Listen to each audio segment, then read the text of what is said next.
This podcast may contain offensive content. You have been warned.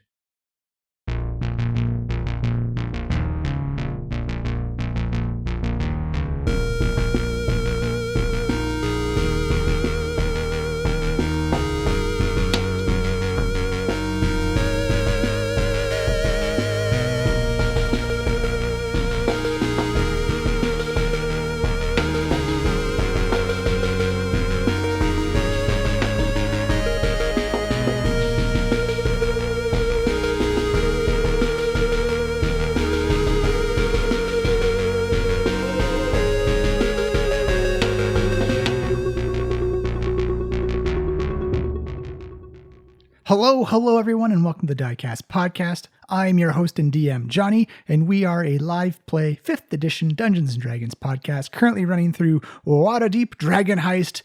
We are in our 5th season, and we are getting close to the end of it as Amalika, Waywalkit, and Yosef are trying to figure out what to do with the Stone of Golor. Thank you for joining us. Thank you for spending some time with us. If you need to find us anywhere, you can find us on our own Twitter account at Diecast Podcast. Please give us a follow. We would greatly appreciate it. Any app that plays a podcast, on our own website at www.flyinglizardstudio.com, on YouTube, Diecast Podcast, and on our own Discord server. You can find links in the post for this podcast or on Twitter, where we will post it a lot. Join in the discussion. Lots of questions so far, lots of comments, and a little bit of fan art as well. Thank you so much for jumping in on the conversation. So let's just jump into it. The Trollskull Trio, the Stone of Golor, Manshoon, Mert, and a whole bunch of unclaimed gold somewhere out there in the city. Let's see what happens. I will see you at the break. Hello everyone, and welcome to the Diecast Podcast, Season 5, Dragon Heist. When we last joined our merry adventurers, they had a nice little chat with a nice little wizard in the Yellowstone Tower named Manshoon. He offered them a job in the real Zentarim, kind of like the Ghostbusters cartoon show and the real Ghostbusters cartoon show. They're both cartoons, but you don't know which one's better until you're actually down there watching it. He offered you guys to be employed to go in, and he offered you a massive cut higher than what Laerel Silverhand offered you, 50,000 instead of 5,000. I feel like offer is a strong word. So much as like blackmail. Yeah, extorted. Yeah. Oh, it was pure extortion. Because you asked, well, why would you trust us like this? And he's like, oh, I've already taken all your friends. All your beloved NPCs. And a mule. Pablin. That's all you care about. Pablin. Oh boy. So you made your way, and then Yosef attuned to the stone, learned that the keys were a beholder eye stalk, a severed drow hand, and a gift from a queen. Oh, that reminds me. Paperclip down. An actual paperclip. Where's my beholder plushie? Yeah, come on. And a severed hand, John. It's got to be a severed drow hand. See a Kleenex. The purple paint did not mix with the blood too well. So yeah, you discovered the 3 keys, and then you went about trying to find them after a long, intimate conversation about hands and appendages and whether Amalika should be separated from them or not. You decided to go see... Rude, everybody. Yeah. I'm still bitter. We were going to grow it back. Maybe. You went to go see B at the Boudoirs Guild to see if you could get any regeneration scrolls. And she told you the price about such a high-level casting item for spell services.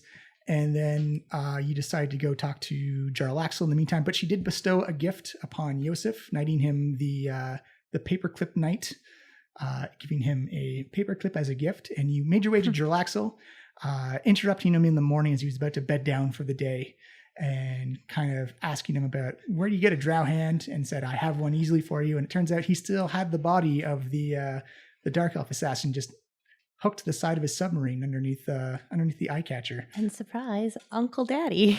That's a little revelation. Got a little backstory as Amalika revealed that she let Ott Steeltoes go from imprisonment, and Jarlaxle said, well, you're more like your father than your mother. And then Sorry, skipped ahead. Yeah, that's all right. And then And he's related to the mother. to the brother, To the husband. brother. Oh, Yeah. to the husband. Ah, okay. Gotcha. Paternal uncle. Yeah. Yeah.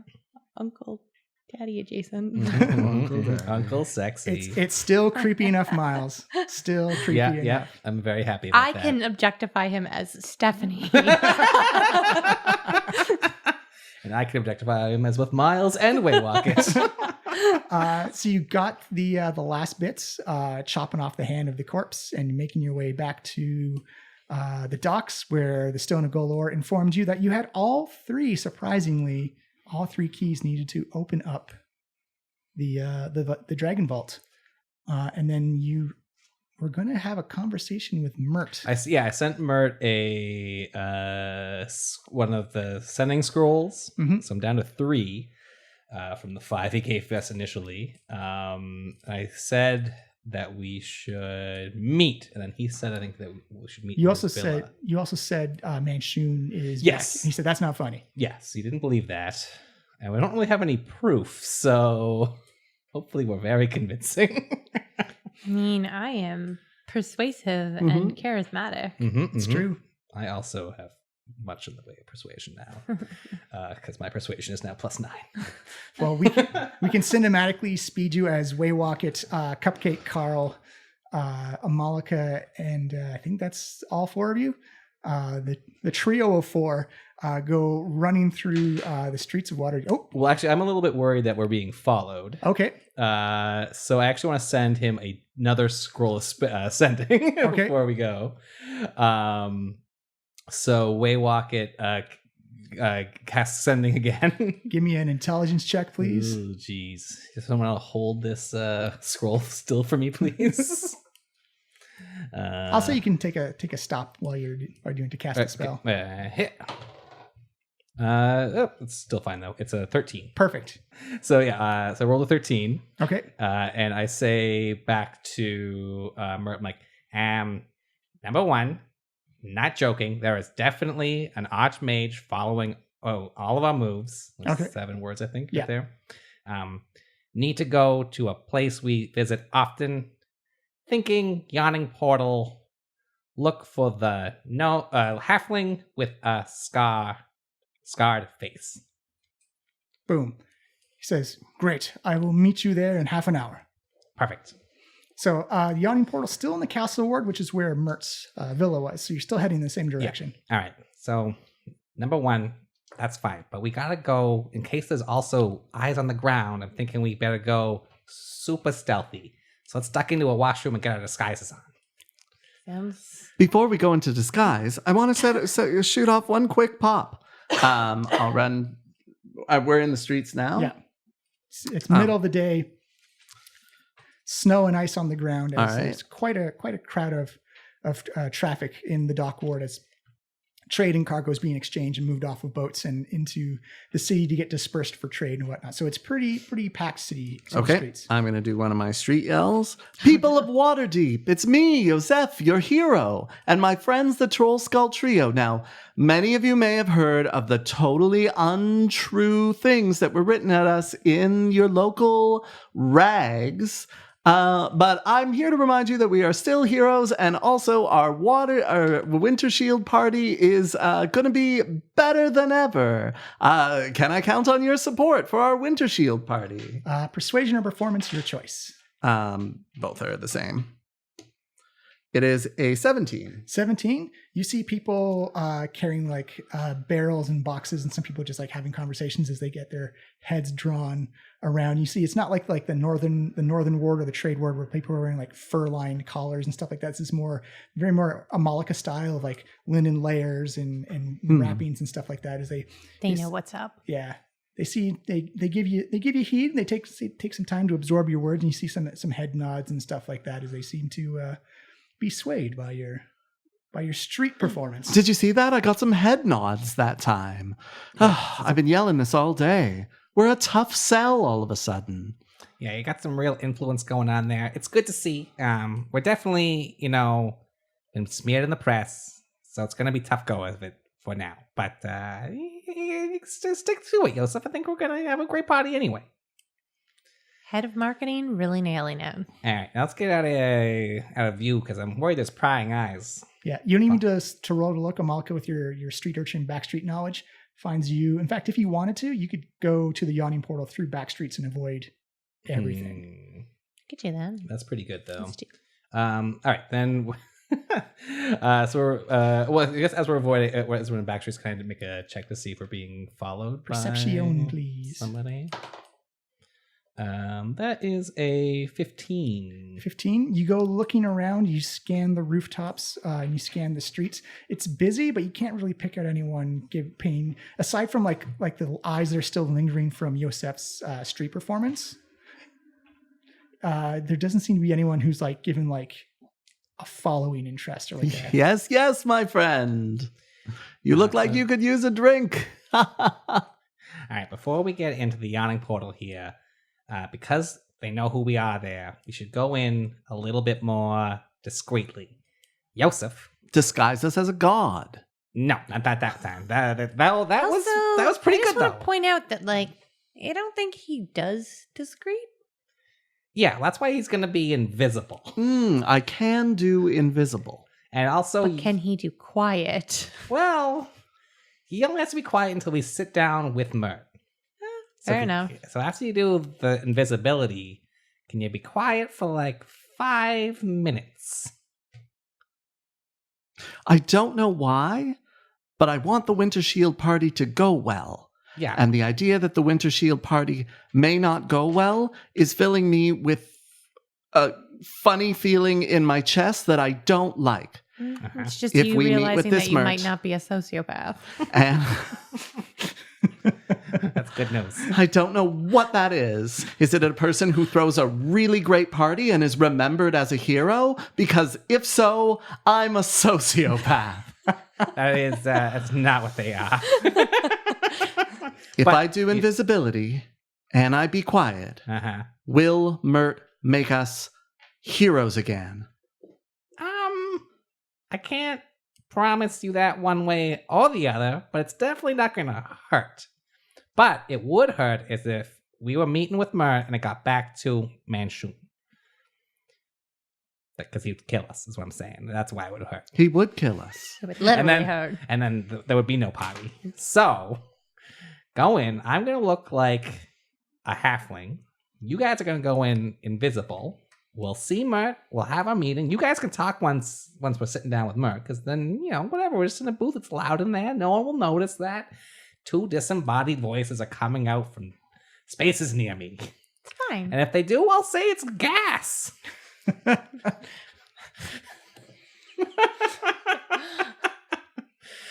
I don't have anything to add to that. It's brilliant. Yeah, thanks. So, yeah, we'll do that, and then we'll go get this fortune, and hopefully exonerate our names. Easy peasy-ish. As a sidebar, did we ever bring back that bottle of wine for what's his name? You still have it. No, yeah. You've been carrying a bottle of wine with you all this time. Yeah, for like so long. Expensive bottle of wine too. This is maybe No, not I the know, time I for know. this, but good point. That was just a Yeah. thought. Yeah. Correct. Yeah, Not but- the time, but I was like, is that a thing? Did we ever get rid of that? No, Okay. we've not given. Yeah, I don't think we've been to the Young Portal in at least one day. It's been an age. AKA 15 weeks. We were definitely there on the longest day, but I don't Yeah. think we were there for the second longest day. That's like 3 days from, like 3 days ago now. 2 days ago? 2 days ago now, I Okay, think. so Anyway. invisible, Mm-hmm. disguised. Yeah, so Wigwalkets sort of like turns away from the group and then turns back, and he is basically the same size as he was before, but his like longer nose appears shorter. There's a scar running down like his eye below his like chin around to the other side, like making it very obvious he has a giant The scar. mutton chop of like scars. Yeah, it's like a mutton chop scar. In fact, like another scar in the shape of an arrow. It's an Yeah. actual scar. Yeah. here. It got. He actually just got the scar from shaving his mutton chops. Yeah, maybe. Really took it off. I haven't made up a backstory for this disguise yet. I'm doing it for you. I'm going to blow a bit of my otherworldly smoke onto Amalika. and she sort of disappears in a spiral of smoke. Nice. And then the spiral of smoke sneaks around my feet and also covers me up. Because I can turn 2 people invisible now. Oh. And Cupcake Carl can just turn invisible on his own. Oh yeah, I should fill up my spell slot. All right. All right, Waywalk, we're invisible. Yes. No. Be very quiet. Do you think? I'm doing a voice. Is it working? It's a bit awkward, but all right. Now, as we speak, do you think it's okay to kind of like pretend we're voices in the crowd and casually mention the Winter Shield party and how excited we are? We can be like, oh, can't wait to go to that Winter Shield party. And like, oh yeah, the Trollskull Trio are heroes despite what the papers say. I will allow this. Well, it is still early morning as you guys make your way to the yawning portal. The snow on the ground indicates a lot of foot traffic has come in and out. I bet you maybe like around noon. Yeah, we can make it noonish. Well, because we went from our manor to the Boudoir's Guild to the docks, and now we're back up in there. I mean, you can say whatever time it is. I'd say it's like, we'll say early afternoon then. Like noon. 11 or 12, Yeah, cool.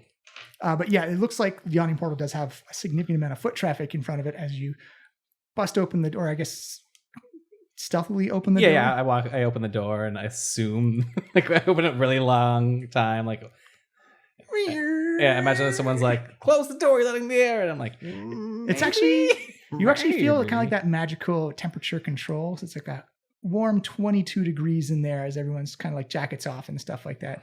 As you slip inside, you can see the crowd is pretty good lunch rush happening right now. Durnan is again at the bar, like cleaning glasses and stuff like that. And as Waywalk comes in, you see Durnan look up and you hear him say, "Malika, you get my booze yet?"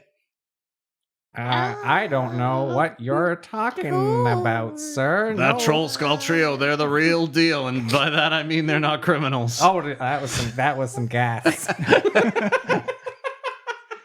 I'll say whoever wants to give Your me gas is very flattering. Yeah, does its marketing. I don't know. You don't need to roll this. It's very clear he's got some type of see invisible ability on.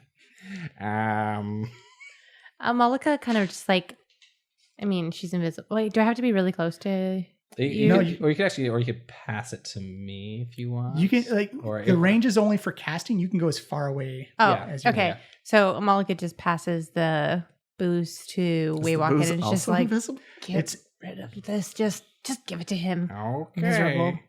Yes. Oh, anything the target is carrying becomes invisible. Yeah. as long as it's on your person. So I think Yeah. once you pass it over, like it like pops pop. back into. Yeah. Yes, a gift from my friend Malika Durnan. Like, why are you? You doing a bit of gig? Just the booth, please, Durnan. We're not anyone you We don't have time for this. Durnan, he thinks it's a disguise. We're invisible. We're in a lot of trouble. And while we're holding down that booth and like resolving all this, I really need you to keep hyping the Winter Shield party. Give me a persuasion check, please. You bet. Come on, Durnan. Remember all those times we saved your life and had a great time at your bar? And And now we've brought you the booze so you can go back to being grateful for our help. straight back to grateful, right, buddy? It's an 11. At 11, he's grateful for the booze. He'd be 14 actually, right? Because it's a 9. Oh, because the 6 has it about. Yeah, it's a Yeah. 14. Still the same result, unfortunately. As Durnan seems grateful for the booze, you see him nodding like, "Well, thank you for the replacement. I knew I could trust you, but let's be honest there. I think I was okay with that troll. And as for the Winter Steel party, I'll put up flyers for you, but I'm not going to go around advertising my own bar about your Winter Shield party." Oh, that's fine, Durnan. I'm already doing that, see? That Winter Shield party, gonna be... You're an odd fellow, Yosef. Am I allowed to use names right now? Or are you all in disguise? No, we're in disguise. Say you're an odd fella, invisible spirit. What? You're an odd fella, invisible spirit. Thank you. Everyone else give me an insight check. Oh no. It's a 14. Oh.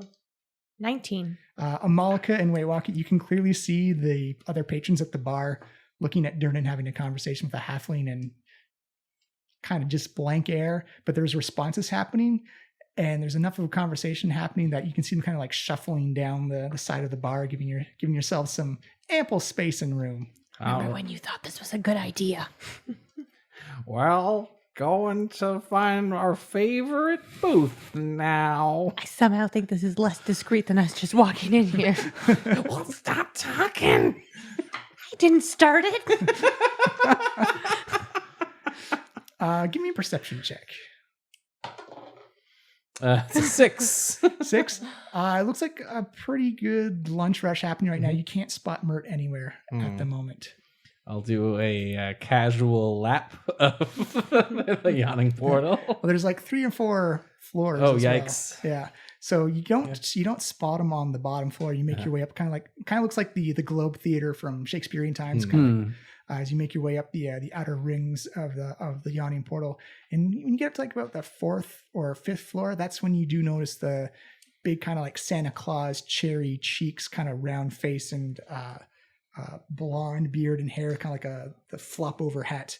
As you see him, you remember him from the theater, but he does not have that jovial expression that he had before. Uh-oh, SpaghettiOs. Hello there, Mert. Waywalker Tire. Yeah, it's me. Oh, come on in. Okay, I've rented out the floor so we can have some privacy. Oh, that's very Or I should say some privacy. Ah, very thoughtful of you. I don't think we were followed, but I'm sure there's an eye in the sky keeping an eye on our every movement. Hi, Mert, it's us two. You might remember us from the theater. I was very handsome. There's also this dark elf woman. We were quite drunk. Oh, you were handsomely drunk. On like good booze though, so it's technically not, drunk. It's just like We were fancy person Yeah. drunk. On your dime, too, so thank you. Oh, Anyway, we're in a lot of trouble. well, I've read the newspapers. Yeah, well, that's only half of the story. Yeah, like maybe even less than half the story. and It's objectively lies. not the worst of our problems. Yeah, no, definitely not. Well, could you please elaborate on the worst of your problems then? Definitely, Wow. the number one problem is that the evil archmage Manshun, founder of the Zentarine, is back in the picture. He's kidnapped all of our friends and NPCs. I mean, all of our friends. And has them hostage while he wants us to recover the Stone of Galore. Wait, that's why we're here? I care about the newspapers. Waywalker cares about Fadlin. Well, it's all connected there, Yeah. Joseph. We get out of this business, clear our names in the eyes of the people. Mm-hmm. This is our way out. I am on board with all of this, and I will support you, my friends, but I'm just going to say, for the record, I like New Fablin better. I don't understand that at all, because he's made of snow or something, and He's the exact same. basically is the exact same. He's made of magic snow, though. Anyway, as you can see, it's very dire. My mule is in pure danger. I'm Well- not going to tell Alvin about your distress over. I mean, Alvin is clearly number one. I don't know. That's not what I'm getting here. You see Mert furrow his brow and say, I don't believe the Manchun story. It can be an illusion Okay, And but like, polymorph. why would we make that up?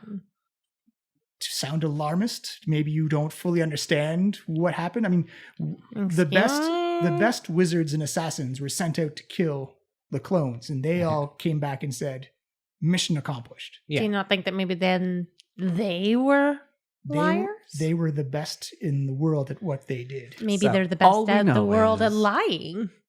This man had a metal arm, a cape, incredible charisma, and phenomenal magic power. Well, see, there you go. Manchun none of the clones had a metal arm at any point. Well, you pick up a metal arm here and there. Yeah, you lose an arm. One of your friends is just like, let's lop it off and then like get you a new one. But the new like spell is expensive, so they don't do it, you know, hypothetically. Also, we have this ring with his initial on it. And I show him the magic teleporting ring. You see him hold it up. He's like, you have a gold ring with the letter M on it. Yeah, but look how fancy it is. It's a fancy looking M. It's like it's a slightly tarnished gold ring with an M on it. I'm going to need more than a magic ring. The M could mean magic. Oh, we have had the longest couple of days. Just, I need something more solid that one of the clones that was in the Manchun Wars, which laid waste to all the lands, is back than more than I have a ring with an M on it. If you were in my position, would you think you so need something? what exactly are you also- going to do to help us? Oh, actually, I have more evidence. So we used this magic ring to go to the layer of the Zentarine, which is a tower in the south of the city that I'm looking up, the Kolat Towers, which is a Zentarine base. So you can confirm that if you like. When we were in the Kolat Towers, a very dumb beholder-like creature was in there, and I asked him who his boss was. And he said, Manchun. So you're taking the third-hand word of a dumb spectator. Well, why would he lie? Because he doesn't know anything. Or maybe he was lied to. Maybe someone is using the... I mean, that's true. We did lie to him quite a bit. That is true. He was a bit of a dummy. And if I take this back to the council, I need something I can show them that they can't dispute. Having a gnome saying he lied to a spectator who told him that his boss was Manchun is not solid evidence. But like, I just want to ask again, if we go through all this effort to get this proof for you, what are you going to help us do about this? Well, we can mobilize the full forces of Waterdeep. That's pretty good. Good! That sounds pretty sweet, actually. All right. What other proof I have? Could you read our minds? Well, it could be, what if it's somebody in disguise, or an illusion, or a construct? Why are you like this? Could you test our... So he replaced all of our friends at Trollskull Manor with simulacrums. That's terrible. I'm sorry that happened. So could you test them for simulacrumlisms? Yeah, it's quite obvious, but that still doesn't mean Manchun did that, though. That's just you have I just want to point out simulacrums. the way you said quite obvious, like we didn't notice our friends were. Oh no, not it's friends. easy to. Okay, to find. just checking. Yeah, well, actually, quick question. If you look at a simulacrum with detect magic, would you see anything or no? Because they're a perfect It's thing. it's because they're technically a creature at that point. Neat. But Mert does say, like, well, I mean, like, they're not as strong as their original clones, so you could easily, if you wound them grievously, they'll bleed ice and water. Gross. I wonder how that guy's blood magic is working. Anyway, that's not the point. Number 3. I think in the order of things, would. Also, you don't know where Harko was getting the blood from. Yeah, that's terrible. But doesn't he not know? But regardless of if Manchun is Manchun, would you believe me that it's high up Zentarine that have taken our friends and have put our lives into grave danger?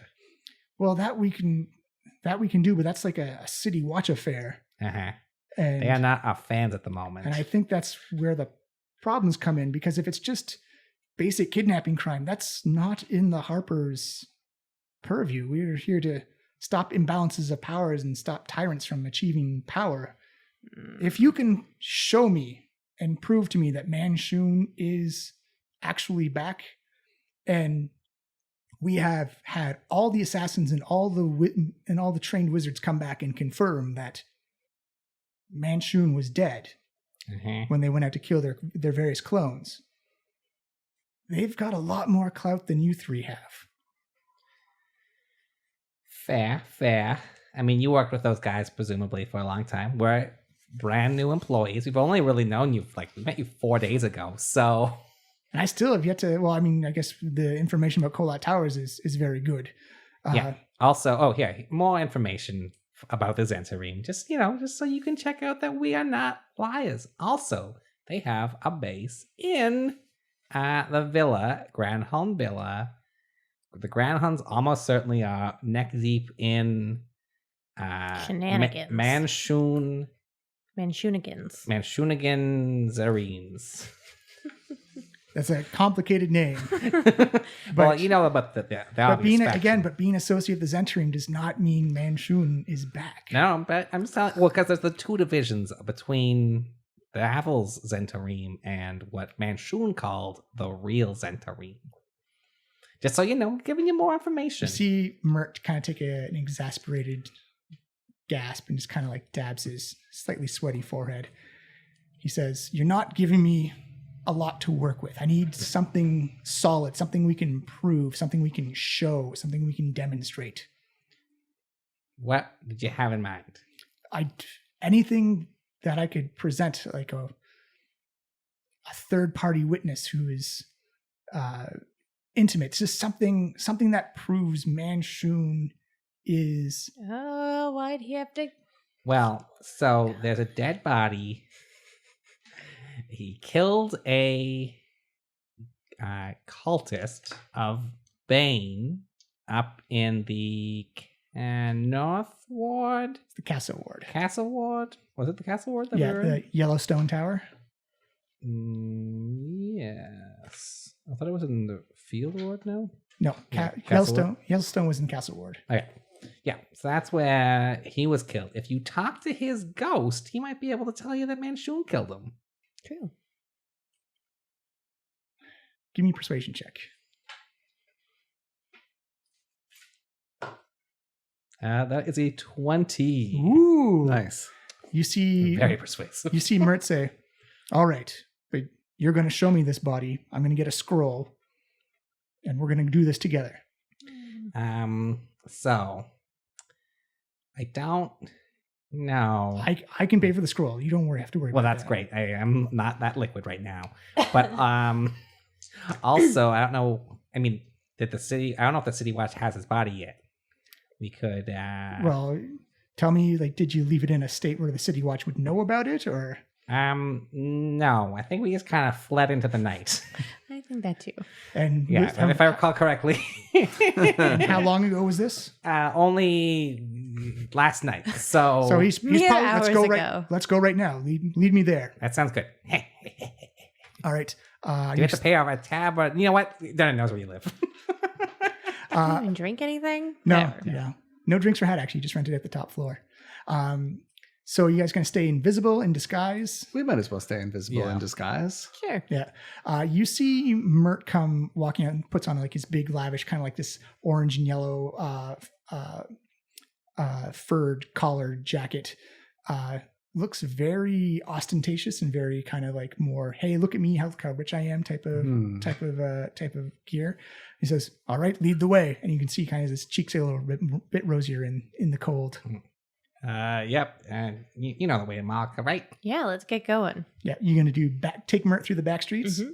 You go through the zigzag labyrinth of back alleyways. Mert does not look impressed because he's getting a little bit of crud at the bottom of his long winter jacket. But you can definitely see that kind of worn down Yellowstone Tower getting larger and larger in the distance as you avoid a lot of the attention on the main streets of Castlewood, which is actually kind of full of people right now. Looks like as the Winter Shield Festival gets closer and closer, people are out buying gifts and celebrations and things for parties and personal festivals and stuff like that. But I'm going to continue whispering about the Winter Shield party the you whole are in way. the back alleys right now. Oh, okay. So no one's like... You can still whisper if you want. No. Rats.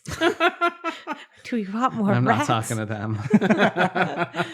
But you make great haste with Amalika's knowledge of the back streets to the front door of the Yellowstone Towers, and you can see that the wood doors are still kind of like flapping in the wind as you left it. Let's hope that the Zentarim don't clean up after themselves. And open the door. Yeah, you open it easy, and then like the continual flames are still on. And as you look in the middle of the room where you left the corpse or your tied up cultist friend, you can see kind of see like the scorch mark on the ground, but the body's gone. He was right there, and now Scorcho. Can you do it on the like scorch mark maybe? No, ashes do not have a mouth or a head. Yeah, you've taken me to the castle, like to this worn down building, to show me a body that doesn't exist to prove. Let's check the upstairs, actually. Okay. You head back upstairs. It's still a mess upstairs, but you notice that all the bodies and the circle, the ritual casting circle that was painted on the ground are also gone. There was like a whole thing here. Yeah, they're gone now. Well, good to know that they're very thorough. Tidy. Criminal Much tidier than I thought they'd be. Yeah, very neat. Except for the scorch mark, you know. Yeah, I mean, clearly there was mischief. But ow. And then we'll go downstairs to the where the circle was. Yeah, you can see Murder's quickly losing his patience with. And so I'll go down to where you can stay here though, Mark. I'm gonna check something out. Okay. I'll go see if the teleportation circles in the. Traffic outside Waterdeep. I'll go down and check to see if the teleportation circle is still there. You go through that storage room down in the basement, and you can see the old wooden door where you came in through. Mm-hmm. It looks closed, and you can definitely see that lock is kind of silvery and glinting in the light. Yeah, that's a good lock. I'll try to pick it again. Sure. I'll send my floating thieves' tools out. And try to pick this lock with my mage hand. Ooh. Not that time. It's a 10. You're kind of nervous about the situation, and you kind of like fumble around with your mage hand and the key locks. You remember that some of those tumblers push back on you. It's kind of like a push and give and go, and it just does not even make it past the first little bit on the lock. Damn it! Come on, focus, White Walker, focus. You get one more roll before it goes to disadvantage. Yeah. Oh my god, it's a 12. Same effect as and maybe it's not your nerves anymore, but maybe they changed something in the lock. All right. Focus. I'll try one more time with disadvantage. Do it. No, 10 again. Ugh, those are all terrible rolls. I'm sorry, Waylock it, but right. it seems that whatever new mechanism they put in the locking does look shiny and new, but it's stifling your lock picking. Can I still blast the door open? Oh, if you want to, yeah. Yeah, I'm giving that a shot. Get out of the way, Waywalker. We're wasting time. Did you just leave Mert upstairs, or Yeah, I guess Mert's upstairs. Yeah, he's gonna come down and say, "What's all this now? What's going on down here?" It's a little technical difficulty. 1 second. Yeah, I'll fix it right up. Hold on. Fire. Bam. Oh my god, that was terrible. Oh my god. It's oh, do I add my charisma to this? Yeah. Your spell spell casting abilities, so it should be like it's your spell attack roll. Oh, your spell attack roll. So it should be 8. So one's 10 and one is something 15. else. Yeah, 15. Those both hit? Yeah. So roll me up your 2 Eldritch Blast damage dice. Is it still agonizing if it's a door? I'll say yeah. Sure. Okay, so What's the fun of having that talent if you don't take it? So it's a 9 and also an 8. So 9, 17 in total. Yeah. You put 2 massive blasts, and having experience of punching holes through floors, walls, and windows, you shred most of that door. It still stands. It still looks like it's. You can see the circle on the inside. Just doesn't look like it's accessible yet. Yeah. Check it out, old man. We also do home renos. It's like, what are you showing me blowing up a door? Yeah. Come a little closer. Throw on your light there, Yosef. Lights. I'll throw out my light sphere. Yeah. As you can see, a little teleportation circle on the other side of this door. You see Mert grab the brow of his nose and just say, again, How does this prove that Manchun exists? Just believe us. You want to do a quick trip to his inner sanctum? Because that's what this ring and that teleportation thing is going to do to us. Can we get back easily? How does your ring work? Yeah, it gives me like a list of locations. We can come right back here pretty quick. Yeah, we were really bopping around yesterday. I mean, it's maybe a little dangerous to go into, an archmage's inner sanctum. But you're not chicken, are you? You see him kind of straighten his winter jacket. He's like, I am Mert the Moneylender. There's nothing chicken about me. You Tell need a it to more your coat. intimidating title. In Waterdeep, that is one of the best titles. That's true. Yeah, you want to go for it? Like, all right, All right, let's keep pushing this door down. give me a strength plus athletics check. You want to help me, somebody? Sure. Do I have strength? Well, here, no, I'll take We advantage. could Yeah. blast the door again. You can blast it too. Yeah, you can do whatever you want. There's not much left of the door. It's a 13 altogether. 13. The DC was lower because of all the damage, and like you just kind of push and kick in the last unit. Essentially, the lock is still there, and like the outer frame of the door is still there, but there's a big hole right through the middle of it. Great job, Waywalker. You solved it. Not my best lockpicking ever. You see But Mert not my look down. worst. You see Mert look down and say, "I wouldn't worry about it. It's a very sophisticated lock." Yeah, no, I got it last time though. It's pretty easy. Anyway, doesn't matter. Actually, if you want, if you give me another strength athletics check, I'll Uh-huh. let you rip that lock out of the wall Sure. because there's not much left of the door frame. It's a 4. You try and grab on it. Yeah, That's not so budging. tight. So It's not. good. I haven't It's very rolled snug. hardly anything, and I'm nervous now, Yeah. guys. I started good, and now it's reverting to the mean. So I'll step on the teleportation circle. Teleportation circle. Who is everyone else joining as well? I guess, yeah. All right, let's hold hands. Yeah. And I step on, and then You hit the do them. Yeah. What are my options from this place? From this, it's just the inner sanctum. Yep. Inner sanctum, please. Yeah, Come on, your man. ring vibrates with energy, and you see like this portal kind of like arch up from one side of the circle to the other, and you see again like the white alabaster walls with the tower parapets, and like this big cold iron door with like the same type of M font styled embossed on the door. You guys walk through the portal. Is this enough for you, Mert? Look, man, it's the same M. That just means they appreciate design consistency. All right, this is This seems like a bad plan, my friend. This seems really dangerous for you, Yeah. Mert, and also for us, but mostly for you. It's like, well, Mert can take care of himself. That's good to know.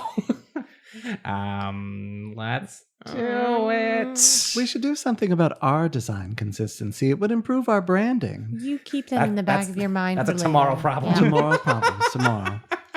Oh, sorry, Fablin's in danger. Yes.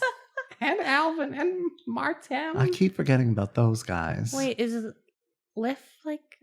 No, Liv still out. He was still out and about Yeah, last right? time. Yeah, because Liv can't be abducted. Yeah, He's a I was gonna ghost. say, so, like, okay. everyone but Liv. Yeah.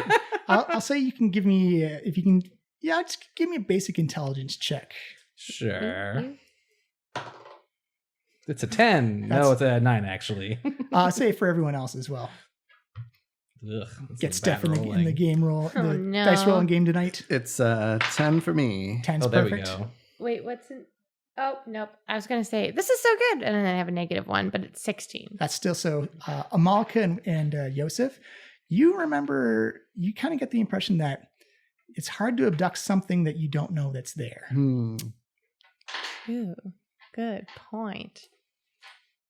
Okay, carry on.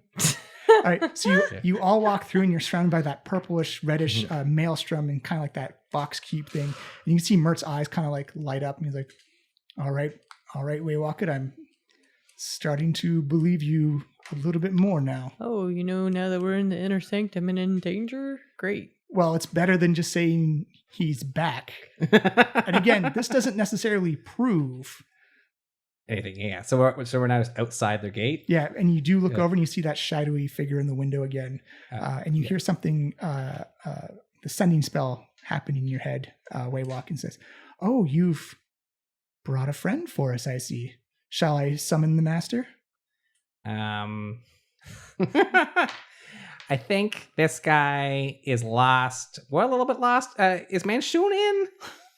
I can summon him if you need. Can you broadcast that into my friend's head? The master's on his way right now. We gotta go. He's on his way right now. So unless you want to see him with your eyes, it's time to go there, Mert. Mert says, all right, do it. I teleport back to the tower. Boosh, boosh, boosh. And you are back in the basement of Yellowstone Tower. All right. Well, are you convinced now, Mert? Do you want to kiss him or get an autograph or something? For goodness sakes. He looks at Waywalk and says, that I think that wasn't enough. Yeah, he also. But we should also probably be worried about your friends for real now. That if he's seen me with you. Oh yes, definitely, and you should be worried as well, probably. Well, I think what this means now is we need to develop a plan, but keep it low key because if Manchun has eyes of the Zentarim, he has eyes everywhere. Yes, yeah. So we should get out of here very quickly. Yeah. Let's hurry. Let's go. As you rush out of the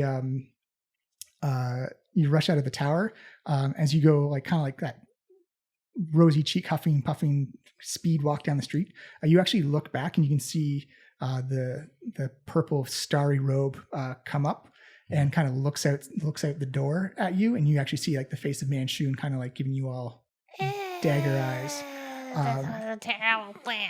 Doesn't follow, but you see him kind of like wave his hand across, almost like an invisibility curtain, just kind of waves over top of him as the door closes. And everyone give me perception or survival check. Oh no, I don't want any of this.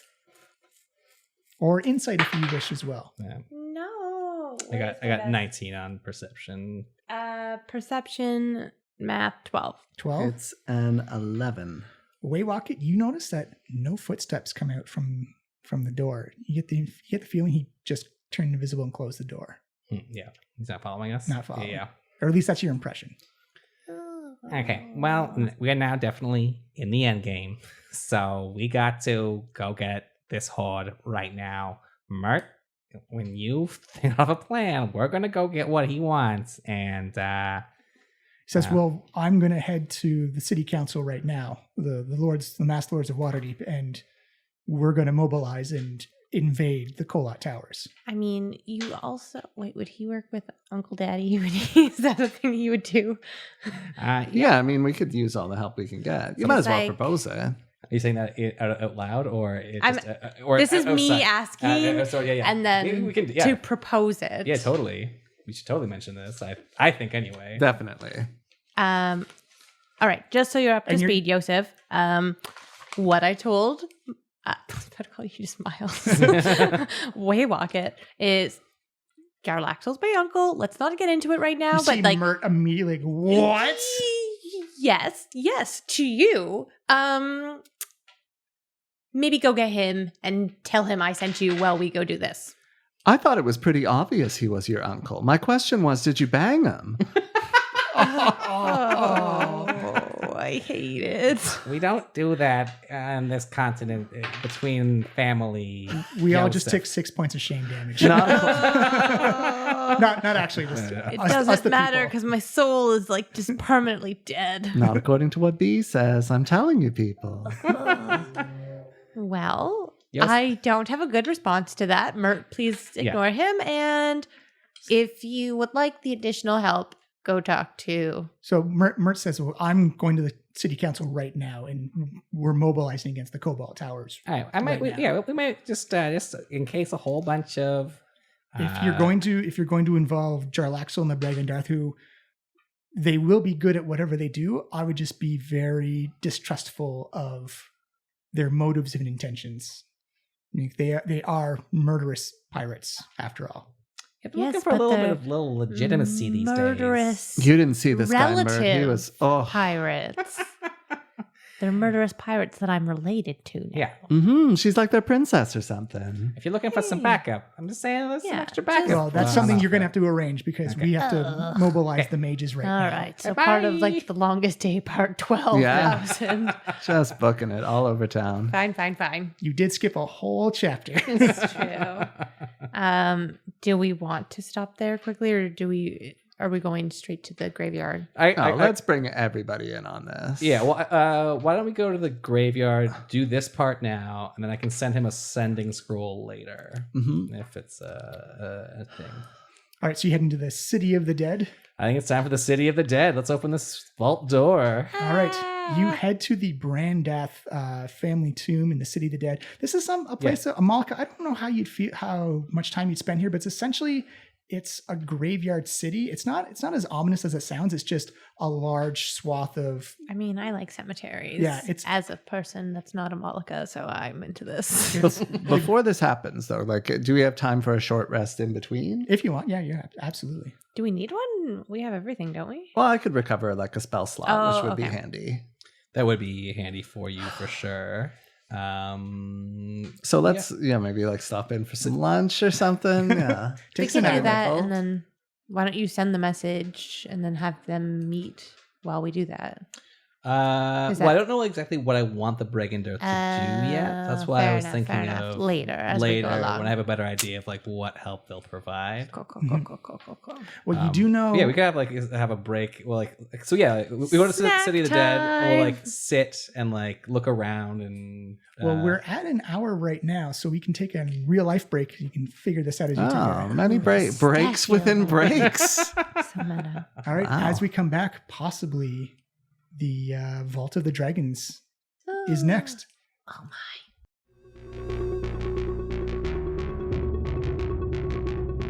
And as we head into the break, the meta break, the break within a break, something so deep, even Christopher Nolan got a little bit wary about how many breaks we were taking.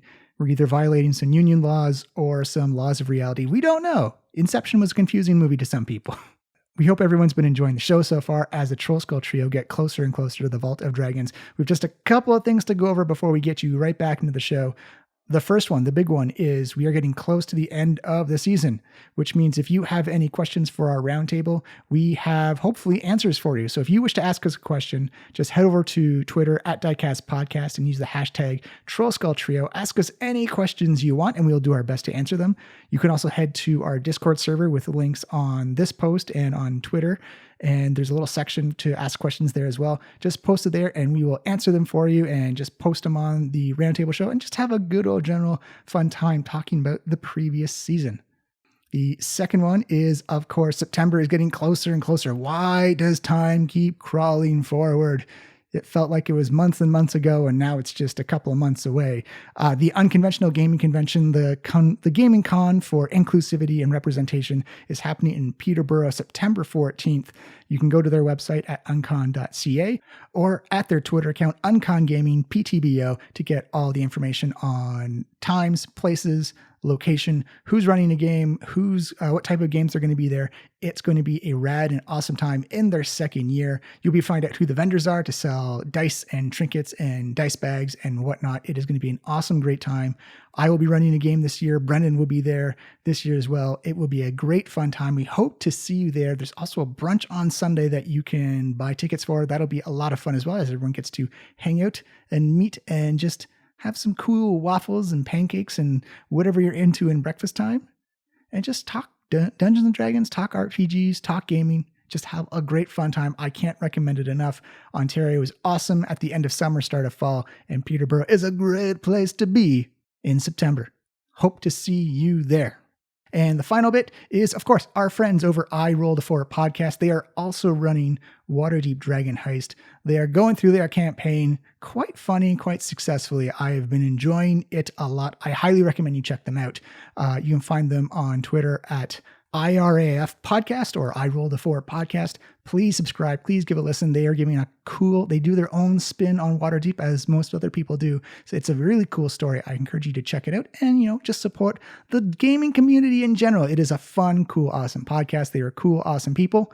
So give them some time, give them a listen as we go into our off season. And I think that is going to be it for us this week. We'll be back live. We'll be back next week with our latest episode, potentially the last one. We're not sure yet. We're going to see how all this turns out. There's maybe one or two left in the season. So get those questions in for our roundtable in ASAP. because we don't know how much longer this is going to go because we're winding down to the very end here. So that's it. Thank you so much for listening. Thank you for being around us this week. And we will see you next time. Don't forget, you can find us on Twitter at Diecast Podcast, Trollskull Trio hashtag to send in your questions. You can find us on any app that plays a podcast. Again, leave a rating and review. It'll help us out a ton. You can find us on our own Discord server that we have the links for everywhere, on our own website, www.flyinglizardstudio.com, and on YouTube, Diecast Podcast. We got a lot of stuff that we're on. Please check us out. If you haven't already, please come along and join along on the journey. And I hope everyone's had a great summer so far. Find a family member, find a friend, tell them how you feel. We will see you next week. I love you all. Take care of yourselves, and we will see you next week. Hail and well met, weary traveler. If you're looking for a tale of fantasy, adventure, and slapstick, you've come to the right place. It's called I Rolled a 4, a Dungeons & Dragons podcast made up of 4 characters. The caring elven cleric, Olivia. Stop being empathetic towards spiders. I can't. I'm empathetic towards everything. The steadfast half-elf paladin, Tikal. I have a knife in my boot and precisely 972 ball bearings in my butthole. We lost a few of those. The aloof tiefling druid, Oriana. Ori's gonna turn to Tikal and Canale and just say, Don't die. don't die. I knew it was Or coming. Don't go to jail. Make good choices. And the lovable half-orc rogue, Canale. Good evening, Your Grace, or however you address kings in this land. God, incredible. Way to blend in. All led by the capricious and fickle God King. Canale and Olivia both give me Constitution contest against this weasel's strength. Which again, crazy sentence. Hear them battle industrious kobolds, uncover ancient treasures, and save the King of Neverwinter while making one hell of a mess on their way of trying to get paid. Because friendship was the real treasure. And then all of a sudden, And then I start making out. I'm just kidding. Are you interested? Then pull up a seat at our table. There's always more room here on I Rolled a 4.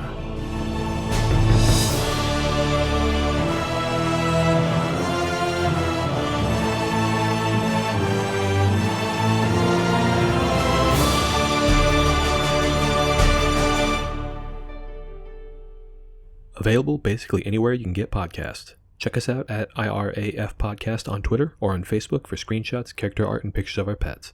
See you at the table.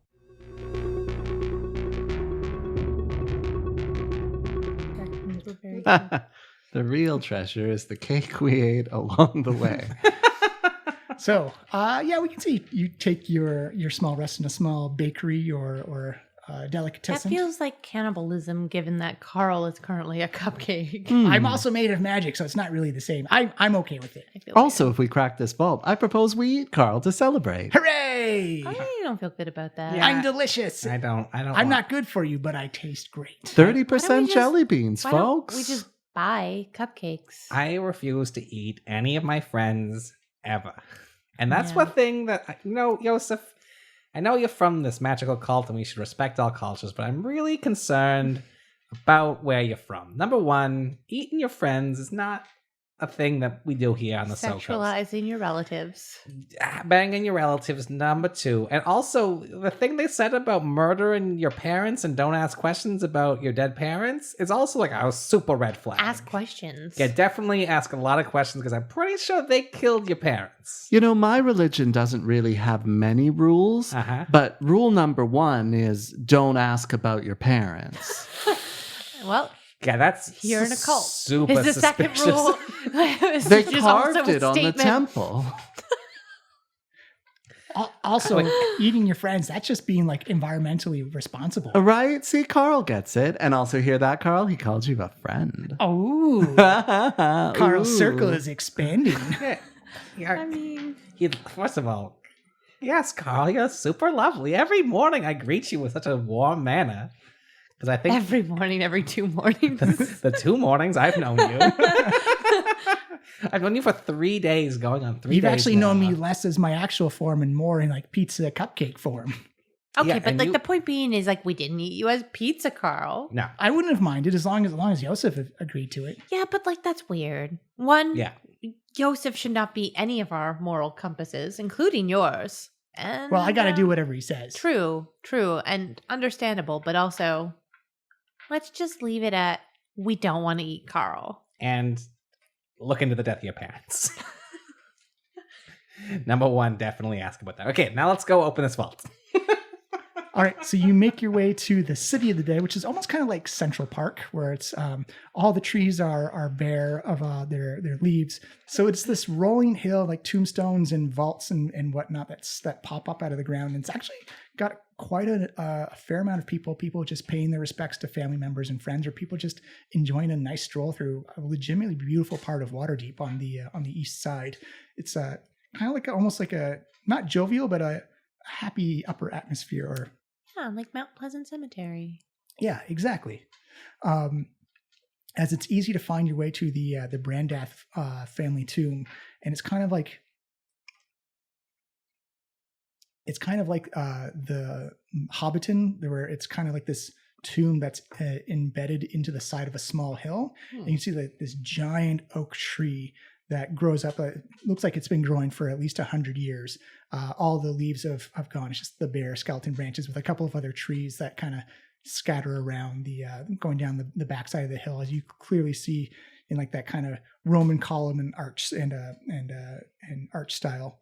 As you come up, and it says Brandath on the top of it and carved into stone. Friends, before we open this tomb... Oh, it's like an open door. Like you can just walk down the steps. Before we enter and walk down the steps into this tomb of death, what are we gonna do with the treasure? Great question. I don't know yet. You kind of hear the creaking of wood and wind as you look up, and you actually see the arms of the tree begin to sway. You notice they begin to sway more and kind of swing downwards. You see this kind of fade, these two eyes and this mouth appear in the trunk of the tree as this gigantic tree ant stands up, looks down at you, growling and menacing and looking kind of irritated that it's wintertime and being forced to move. It just kind of does leans down, you hear like this creaking, like Brandath family members only. Do not enter. I was a little bit sure you were going to be like, diamond in the rough. And Jafar was going to appear again. I love that cave. That's probably our best cave culturally. Aristotle's going to be very upset with you. Ooh, that's a good cave. Sorry. That's all right. Is your stone giving you any signals there, Yosef? I don't know. I'm a bit annoyed. I thought we were having a moment there. Magic stone voice. Yes, Yosef. How do we get rid of this tree person? Well, probably setting on fire would be the best bet. Yeah, fair enough. Anything a bit more or a bit less conspicuous? I'm going to say give me intelligence or history checks, because you actually asked this question beforehand for the group. All of us? My rolling's gone real sad. 17 for history. 17 for Yosef. Which was provided by the stone. No, I've gone wrong too. Yeah. Yosef, you remember that when you were exploring the history of the Brandath name, that Raynar Neverember is actually a Brandath. Oh, right. By blood, because his mom was a Brandath. And who was that? Wait, we rescued him? Yeah, in the very first episode. Yeah. He's got the smile of an angel, right? That's his friend Flume. Right, Flume. Sorry. They mistakenly kidnapped him instead of Right.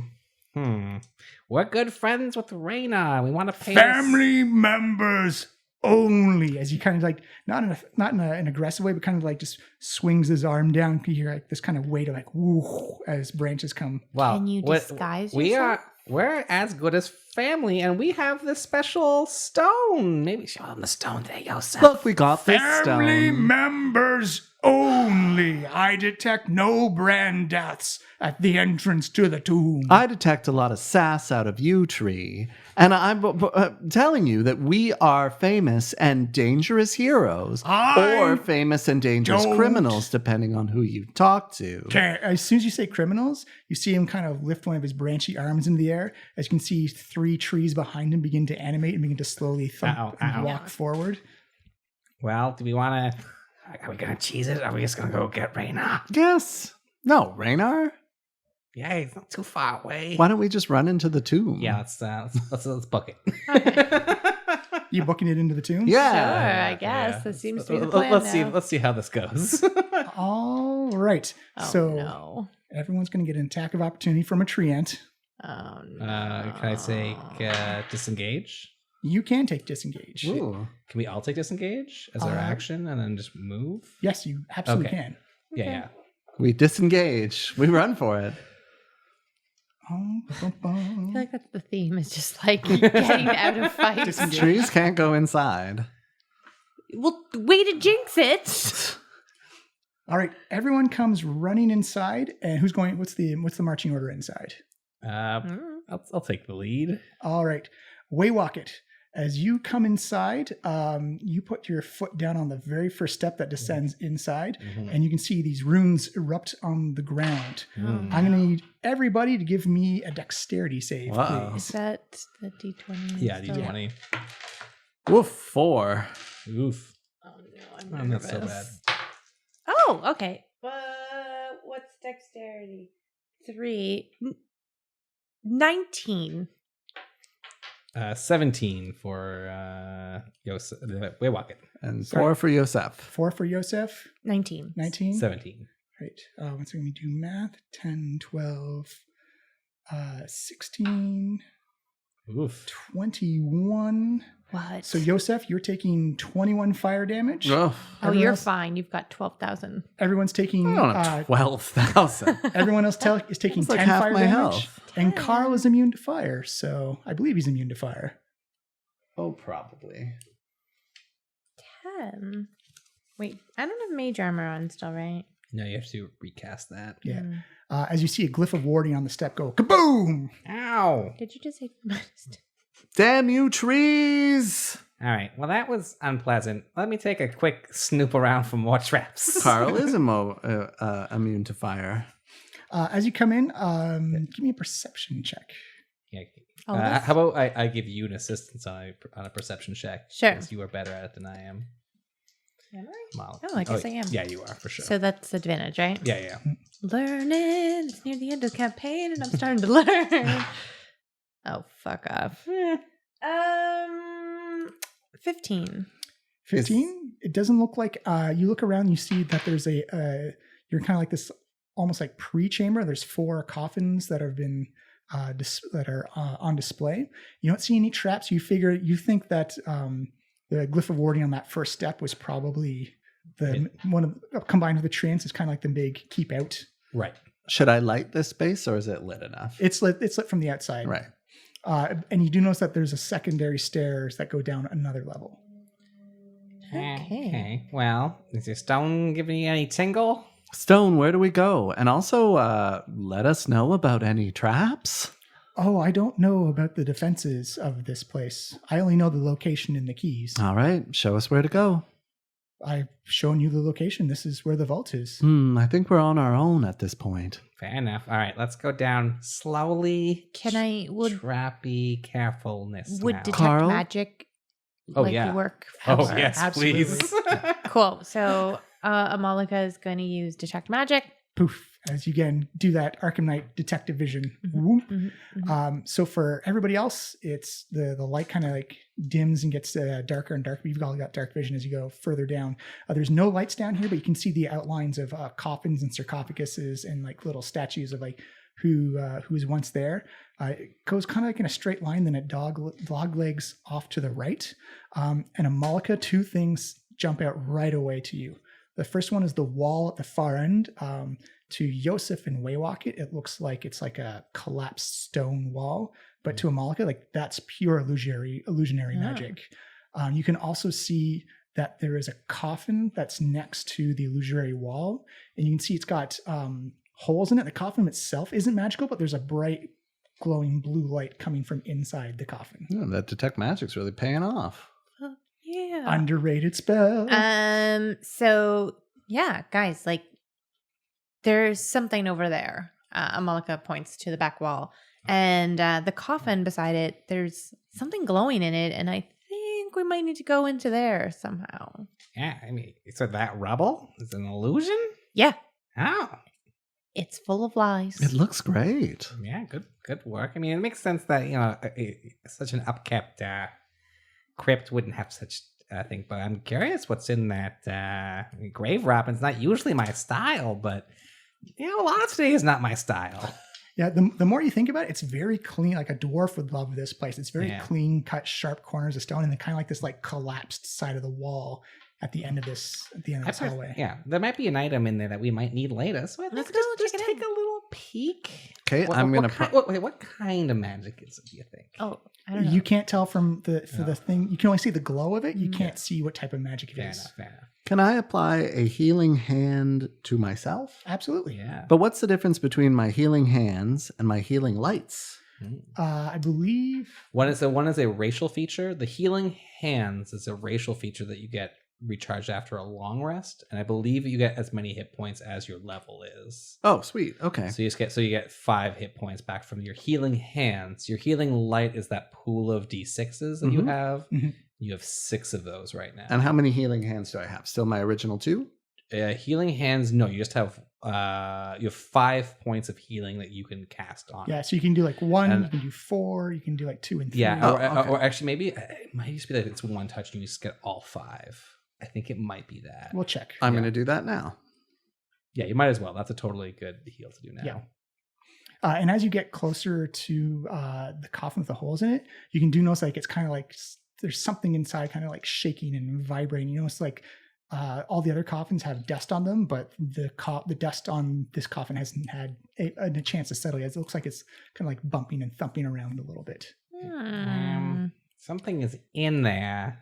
Yes. So is it? I think like it could be trapped. Hello there, being. Can I cast dispel magic on an object? If there's like anything like on the coffin? The coffin didn't register as magical. So it's something that's inside. Right. Yeah, you could if you wanted to cast dispel magic on. Can we open the coffin and just see whatever it is? Yeah, absolutely. If you want to. Any thoughts from the stone? The stone says, "I can tell you that this is the coffin of because it loves knowledge. Uld Brandath. He was an ancient and well-respected magistrate in Waterdeep. Was quite the well-loved judge, giving out fair and distinct orders and punishments to criminals, and upholding law and order inside the city." I'm more concerned about the holes that are in this coffin, like something was in there. Like it's it could be air holes. Yeah. Oh, give me an investigation. Ooh, I didn't do that. Fuck. Oh no, it's a 9 altogether. The best you can tell is that they're not air holes. It looks like the holes were at least made from something going out to the inside.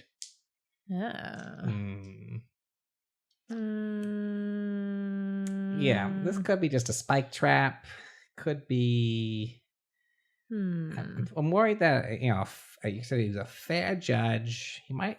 I don't think he would look kindly on grave robber, but I'm worried that there might be something. You know what? I don't know. What do you think, Amalika? I'm thinking that we maybe just go down the illusionary hallway. That seems less like. It's right beside the wall, right? Like the coffin's right beside the. So, like, you would think that the 2 things that are glowing and like standing out would maybe be related somehow. Sounds like I get to be tie flipper, and I'm gonna rip the casket lid off. As you rip the casket lid off, you can see this skeleton with Amalika, you recognize the robes? It's like like someone's seen clothing from like the 1800s, where it's like you recognize them as judge clothes, but like they're old, not in style anymore, judge clothes. And you can see that with your detect magic, he's wearing a band around his head that's glowing with abjuration magic quite brightly. And you notice that there's 4 sets of hands. Each hand has kind of like a shackle that looks like it's been broken off. One has a knife, 2 are choking out the throat, and the other kind are just like constantly punching and scraping and digging in at the corpse. And we're now going to roll initiative as you see they kind of like turn around with their hands and leap out at everybody else. Hands! I have regrets! This is exactly what I was worried about. Exactly. Exactly. Oh no. Okay, Carl What's first. initiative? That's plus your dexterity. Wait. Yeah, 3. Yeah, 9. 1 second. Carl rolled an 8, and I rolled a 7. Yeah, he'll need a second on that. These are. There they are. Oh, jeez. Horrible hands. So there's 5 hands? There's 8 hands. Oh, Jesus. no. Well, All right. I have an idea of what I'm going to use right off the Waywocket. What did you get? I got a 15. 15 for Waywocket. Amalika. Oh, fuck. 9. Oh, no. Wait, what? Yeah, that was the rule there, right? Yeah. Why are you saying no already? That's very low. An 8 for Carl, and a 7 for Yosef. Oh, no. It made me worried. It means that they're going first. Oh. And they maybe hit very hard. Oh, no. So there's 3 of you, so everyone's going to get 2 attacks, and then I'll divvy up the last one. All right. So against let's just go around the corner. So you see 2 hands crawl out, and you actually notice that these 2 sets of hands are all actually attached. They're shackle chains. It looks like whoever had these hands were handcuffed and shackled when they died. Do the hands have weapons? One does. That is a He's their 8 leader. and a 12 versus your AC Waywocket. Those are both misses. Against Amalika is a 13 and a natural 1. I'm 13 for AC. So that's 1 hit. Did my AC go up when we went up to level 5? Sadly, no. Oh, I'm pretty weak. Malika, this is going to scratch at your face for 2 points of slashing. No. It's not so bad. And against Yosef is, oh my goodness, that's a 21 and a 20. Oh, yeah, those are both clearly hits. It's almost a natural. Yeah. For a 3 and a 2, so 5 points of slashing damage. Well, there goes those hit points you got back.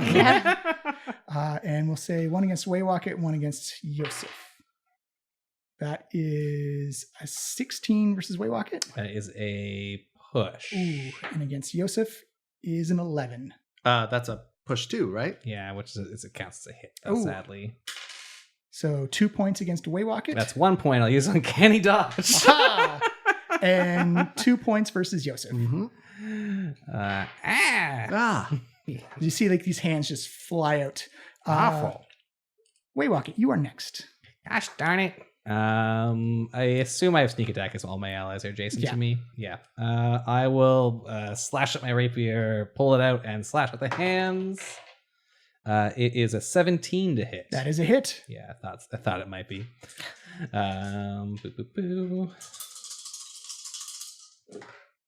That is 5, 10, 15, 18 plus 7, so 25 damages. That is 22 over its hit point limit. Yeah. As you just skewer this hand in the air as it goes up for another like Evil Dead type of snatch at your face. You just skewer it right through the palm. Could I... bonus action? Bonus action dagger? Yeah, absolutely. All right, let's do it. Yeah. Wow. I don't know why I'm standing here. So close, but not quite. It is only a so much to hit. It's like a 25 to hit. That's super hit. It's just a D4 though. No strength. You can use your dexterity on a dagger. But I don't have double hand fighting. That's only on the offhand attack. You can still use your finesse to do it. I think it's only because I don't have 2-weapon fighting. Oh, okay, sorry.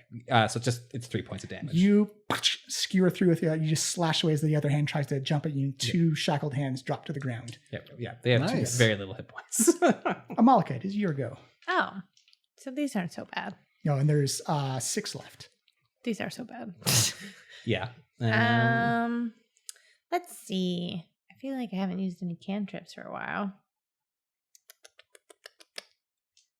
These only do I can only aim at 1, right? Yeah, unless you have a burst thing. I don't think I do. It's ironic that you got rid of Magic Missile earlier in the day. Yeah, that is funny. Well, I have the wand of magic. Oh yeah, you missile. could try wanding a magic missiling it. Let's try this bad boy. Yeah. Yeah, let's do this. So Amalika is going to take out her duct taped wand and just kind of like wave it at them and just like. All right, so I need you to roll me, take any dice. I'll say evens exceeds, odds it fails. So just roll a dice and evens. Any dice? Any dice. Because it's a 50% ones? chance. 50-50 either way. Yeah, no matter what. No. You want an even number. No! You see Amalika wave the wand and just... Stupid. Does that count as a... No charges that could expended. Stupid, cracked wand piece of butt. Carl. I'm going to have Carl attempt to like grab the chain of that's connecting two of the hands. Mm-hmm. And so you give the assist action on you. Okay. And I'm going to Eldritch Blast. You get 2 Eldritch Blast with advantage. Nice. Oh, with advantage. Wait, I guess one hand? Yeah, advantage? we'll say one hand gets Yeah. it. So the first hit, you get advantage on this one. Okay. That is a 20. Yeah, it's a 23. That's a hit. As you see Carl kind of like swinging around and then tosses it in the air and it's kind of like skeet shooting. You see the clay pigeon like bang. Kablamo. D10. Mm-hmm. It is it's a 14. 14. You see that hand just explode into shards of meat, just like explodes. Roll your second one. No disadvantage on this one. No advantage. Okay, that's a 14. That's a hit. Also a 14. And again, that's just like the same one as Carl swings around the chain on the other one. Just the hand explodes again. Did you see that, guys? I hit the thing I was aiming for. Yeah. Heroes. So you're half done the hits. Uh-huh. The claws go again at the top of the order. 2 are going to attack on Amalika again because you didn't get rid of yours. That is an 11 and a 10 versus your AC. I had 13. And you see them. You see Amalika dodge out of the way as they slash away. And we'll say 1 on Yosef and 1 on Waywocket. 19 on Waywocket. That is a hit. I will not waste a spell slot. And a 15 on Yosef. Yep. All right. On Waywocket, you're taking 3 slashing damage this time. So it's I guess it's half rounded. Down or up, yeah. Yeah. So I'll take 2 points. Oh, sorry. No, it's always down unless it specifically says. It's okay, always so down. 1. So yeah, 18. All right, sweet. And against Yosef, another 2. Lovely. See these little hands flying around. Yeah, dodging them out of the way. Matrix stuff. Waywocket, it is your go again. Stupid hands. You're not doing anything for nobody. Oh no. Well, maybe I'll still hit. It's a 12 to That's hit. a push. Wow. So I can only miss on a 1. Oh no, way to jinx it. Yeah. Well, I mean, I can miss on my other one easier. This is gonna be hell spells damage. It's already 9, and I haven't rolled one on the die. You slice it, you just bisect it right between its index finger, its ring finger. Oh, gross! And then I'll offhand attack with the dagger again. Super hits above 25. Yep. And just a D4. It's 4. And you slice through the other one in one fluid motion as well. There's Take that hand, so grabby. 2 hands left, and they're on Amalika. It is your turn, Amalika. Well, I really want this stupid magic missile wand to work, and now I'm just determined, but I feel like this is all going to go very badly, but let's... You have as good a shot as you do it. did last time. it's still a coin flip. So even numbers, we're going to even do. sets success, it up. yeah. Da, da, da, da, da. Oh my god. Literally a 13 The again! same number, folks at home. See Amalika like, I got it this time, and then just... We should have just been like odd numbers You this see- time. I think it's broken, Amalika. You see the magic charge through the wand, and right as it gets to the broken part, it's kind of like these little electronic charges that spark off at the side. I thought you had a good new one. This one was more fun! Good point. It is Carl's turn. Carl will do the same maneuver he did before, pulling the chain back. Grabs the chains. Amalika, see the 2 hands come flying off of you and go swinging in the air. So advantage on your first shot, Yosef. Okay. Ooh, really could have used that advantage too. It is a 21. That is a hit. I'm pretty sure you're going to make meat Kill chunks him out of this for thing. me. It is a 6. 6. Again, it explodes. Actually, Amalika, give me a dexterity save real quick. No. It's going to be a 13, I bet. Could you... Nope. No, it is on, though. I could have used it that time. Plus my dex 8. In total? Yeah. You get showered by crawling claw meat chunks. Sorry, Amalga. Oh, gross. As you see the second hand get flung into the air by Carl on the backswing. Just a regular attack roll. Okay, that's still a 16. That's still a hit. And it is a 7 that time. 7, it explodes. Well, it's a bit further away, so you have to make a dexterity save, but you've cleared out the crawling claws. That's why you don't grave rob from the righteous. We've learned a valuable lesson. But why don't we rob this tomb for valuables? Yeah. I mean, we earned it. I'm just going to take a hot second here and just like, oof. Yeah, And, Press yeah. Nice. You see the meat chunks go flying off of Amalka, splatter against the side of the wall. Watch out for your tiny friend Waywalk. You're fine. You do notice that some of them pass right through the wall. Yeah, well, that's still good. Ghost chunks. Illusion. Is there anything else in this tomb here? Well, there's the headband thing, Just right? the headband. The glowing headband. Still glowing. Still glowing, but now there's no longer hands around There's it. no more hands around it. I'll pick up the headband. Magic stone? Any information I'll about... use... actually, that's a good point. Yeah. Yeah, so let's ask the stone. Any information about this headband? I do not know. Sorry. It doesn't matter. I'm curious to know what you discover about it, though. I'm going to use my mage hand to pick it up.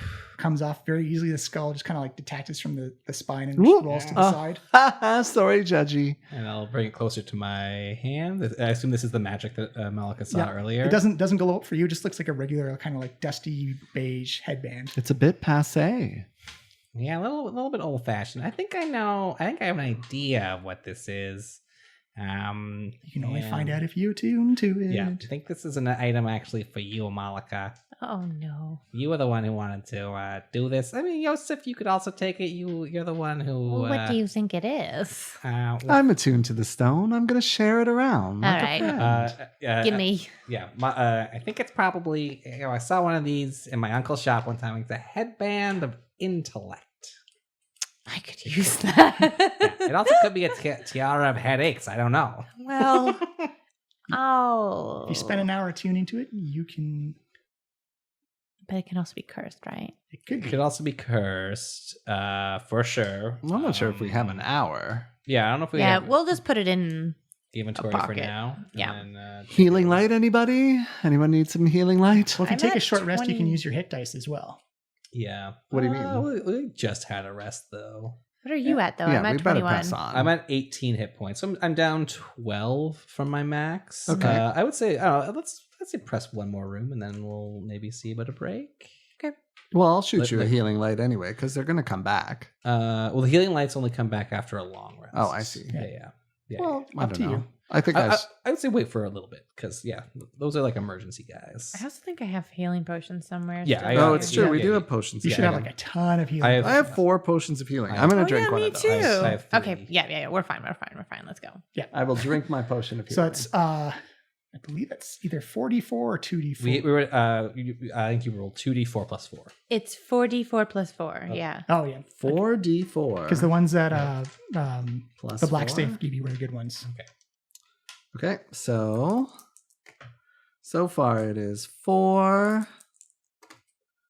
9 plus 4 is 13. 18 plus 13 brings me 21?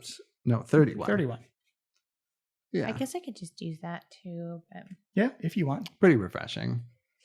All right, if we're all drinking a potion now, I feel like I'm left out. Yeah, let's do it. So Drink a potion. 2, 4. So okay. 3, 4 6, and 5, 9, Plus All 4. 13.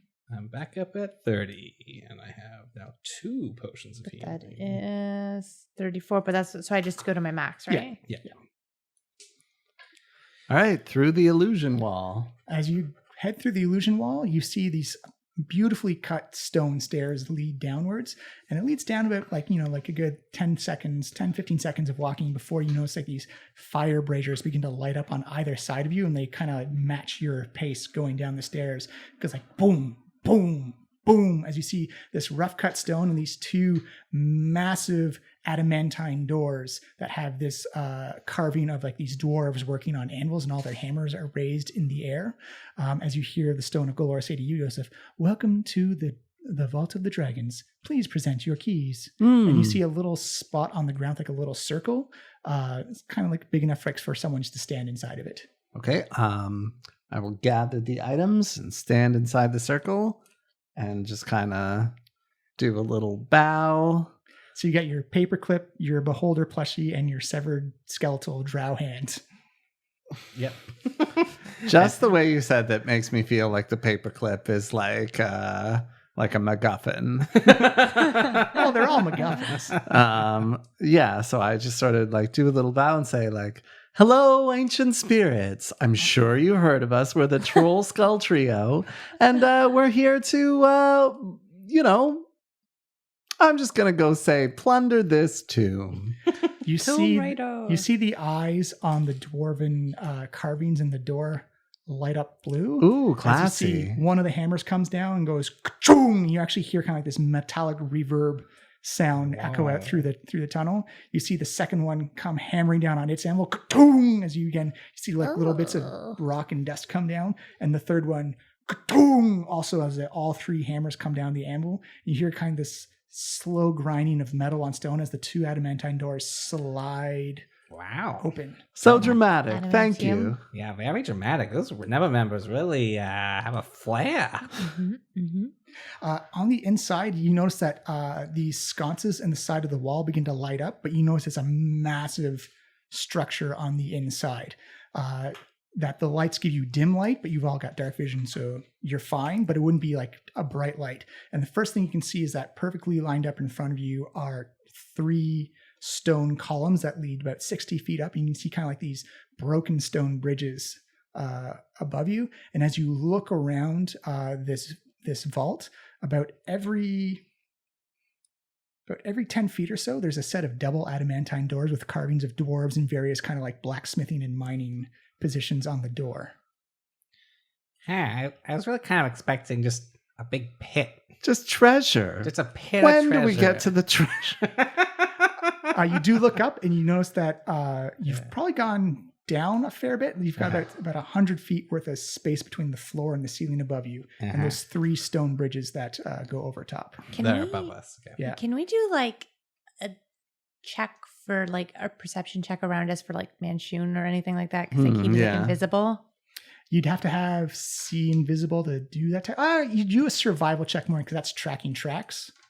We might as well look for traps anyway. Yeah, this place has been lousy with traps. All of us then? Yeah, absolutely. Yeah. And Carl. Oh, I rolled a natural 20. Ooh, I got a 17, so that's an 18 for me. 22 on perception for perfect. Oh wait, was it perception? Perception or investigation? Oh, investigation. Well, if it's investigation, then it's 27. Yeah, so for me with perception, it would be 21. Carl rolled a 17. All right, everyone's got super high perception investigation rolls. So as you go around, the first thing you see is that the columns that support the bridges look there's like loose stone that's fallen around them. They're not trapped, but they don't look steady to a normal person. You think anything above like anywhere between 150 to 200 pounds would probably do some serious damage climbing on these columns. You go around and look at all the adamantine doors, and for people who are in the know, that adamantine is a very solid, dense, magical material. It's almost indestructible. I'm not gonna lie, I definitely keep thinking of Wolverine. Yeah, of course. It's kind of the same thing. Very natural. But you do notice that the doors are locked, but you take, say a good 45 minutes of going around to each set of doors. None of them seem to be trapped, but they all seem to be locked. More keys. What is the stone? You got any stone tangles? Stone thoughts. You are in the Vault of the Dragons. We knew that stone. The locks do look pickable though. And we weren't able to see any tracks like around us or anything. That would be a survival check. Right. Okay. Here, I'll do a quick survival. Probably not. It's a 5. It's a stone floor everywhere you go, so it's going to be hard to see if any. Fair enough. What about your magic eyes? They seen anything cool here? Detect magic. Detect magic. Adamantine is also known for its anti-magic qualities and properties. Oh, man. So it's kind of like that detective vision, but like these black voids where the doors are. Is there anything else if Amalika looks around that she can see? Not that you can see, no.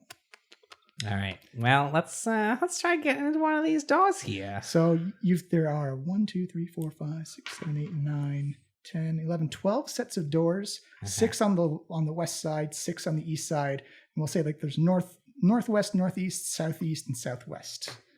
I have a good feeling about door number 1. It's like right next to the entrance to the vault doors. Yeah, I mean, why put it further away than you need to? So they're all just actually before I do that one. So they're dwarves with various like poses, like in blacksmithing, weaponsmithing, armor smithing, and mining. The stone actually does inform me, like, do you wish the doors to remain open or closed, Joseph? Open, obviously. Very well, they will remain open. Wait. Number 1 first. The door is locked. They look like pole doors. Wait, the door you open the door with the stone? The stone just said the door is open. The vault doors are open. Oh, so people can come in behind us. Oh, so maybe we should close that. Might as well close them, Stone. Wait, can we get back out again? You have control. You have all 3 keys. As long as you have 3 keys, you may control the open or close status of the door. Well, let's make sure we have those keys in a secure satchel and then close the doors.